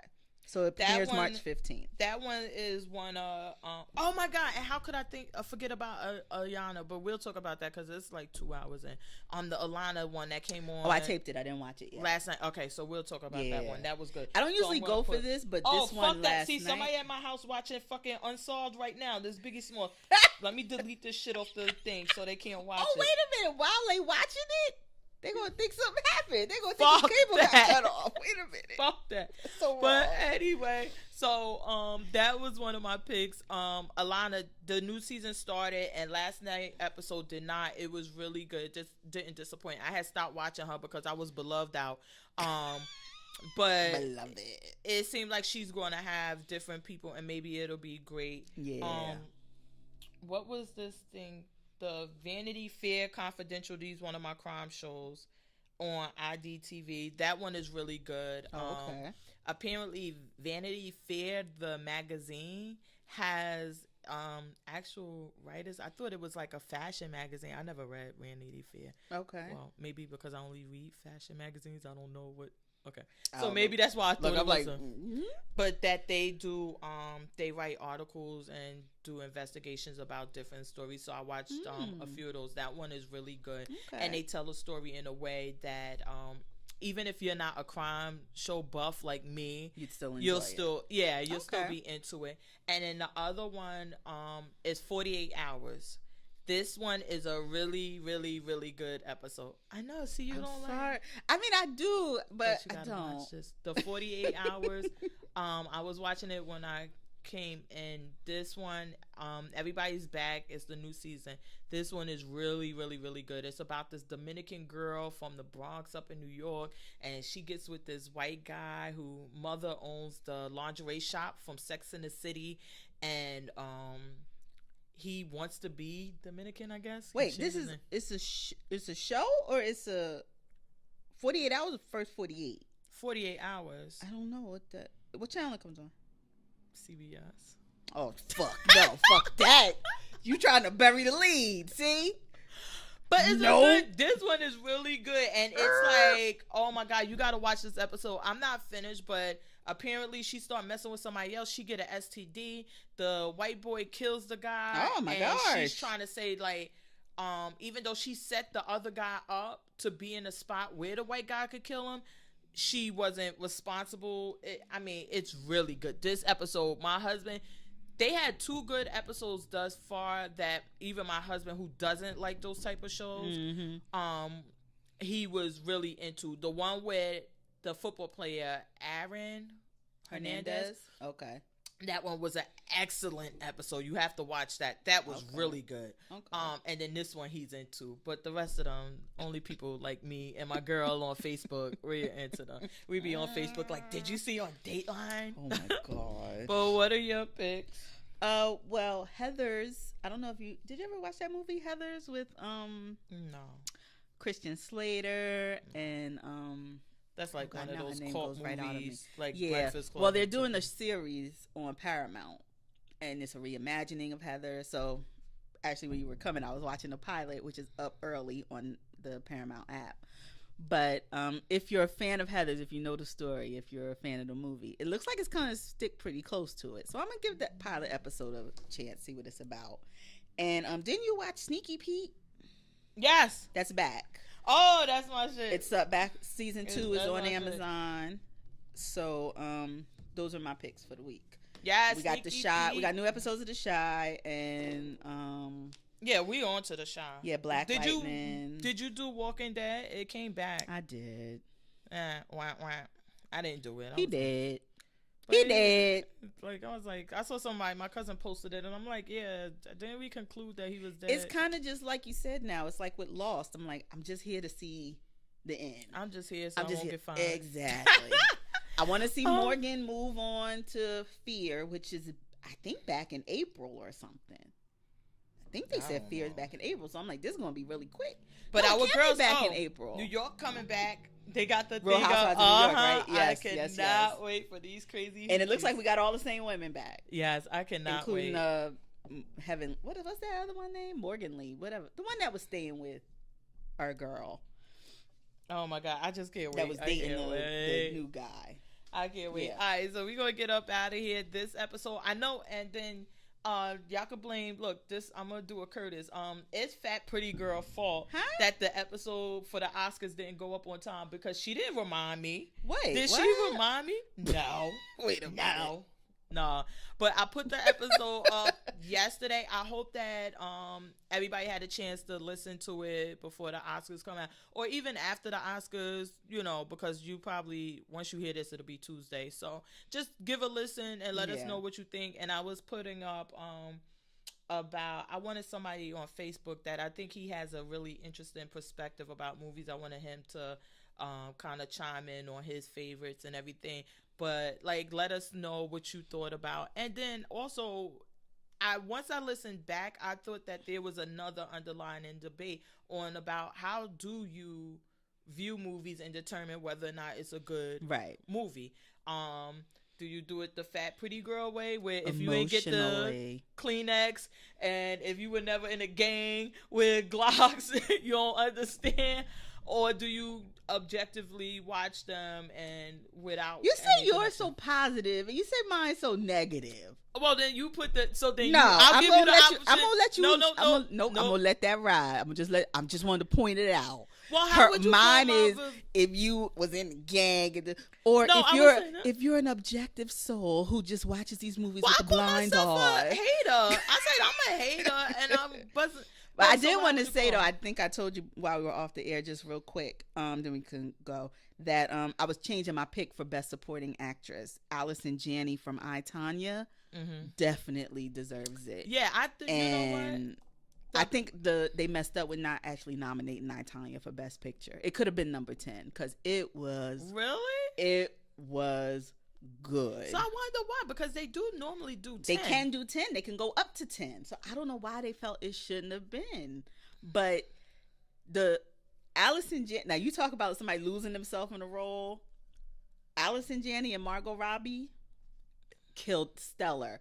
And Laurie Metcalf was my pick from Lady Bird for supporting actress. But Allison Janney was so good, I'm changing it. And I'm going for her now. So. But I didn't watch any other. If they weren't nominated for Best Picture, I didn't make a point to watch them. Yeah. But if you're saying that, maybe, well, I would give it a try. No, because she's gonna be like, Fat Pretty Girl gonna say this is a good movie. It should have been nominated because one year I was an ice skater, Well, and as an ice skater, yeah, duh. But no, you can give your Of opinion course. on the two different. That's what I thought is more, and I think I said it's more subjective or objective the way you view movies and whether or not they. Right. Do right. you look only if it's something that connects with you? And I make fun that if Fat Pretty Girl get the tissues out, That's that it's a good. right. But do you look more for whether there's some type of connection with you, and if there's none, then it just can't be that type of movie, or are you more objective where you're not even involved or any part of looking at Right. it that way? You're just totally looking. And I think that was a interesting method. But since I'm on the academy, I think that my way is right way. Bullshit. New episodes available every Tuesday on iTunes, Google Play, SoundCloud, YouTube. They every damn where. If we could figure out how to put them on IG, we'll put them up there too. Every damn where. Anybody who listens, we're gonna try to get y'all involved. I think I kind of figured this out. I've been listening to Joe Budden podcast, and We're going to steal it. yeah, I think that I could get the sounds and all of this other shit involved. So I just got to work on it. But we're going to start going live while we record. And then you can kind of chime in and let us know what you think. You just join the live and let us know like, oh, I don't agree or why. We'll try to do some YouTube ones, but those are probably not going to last as long. And we'll see how it goes. But we want y'all to get involved so we could get some different opinions and views. You can follow us on Instagram at The Life of a TV Addict, on Twitter at JMO About. It's Oscar night, so we're gonna be heavy. Ooh, at Notorious FPG, hashtag Life of a TV Addict, hashtag Oscars 2018. Yes. All right. See y'all next week. Hashtag stay addicted. Howdy.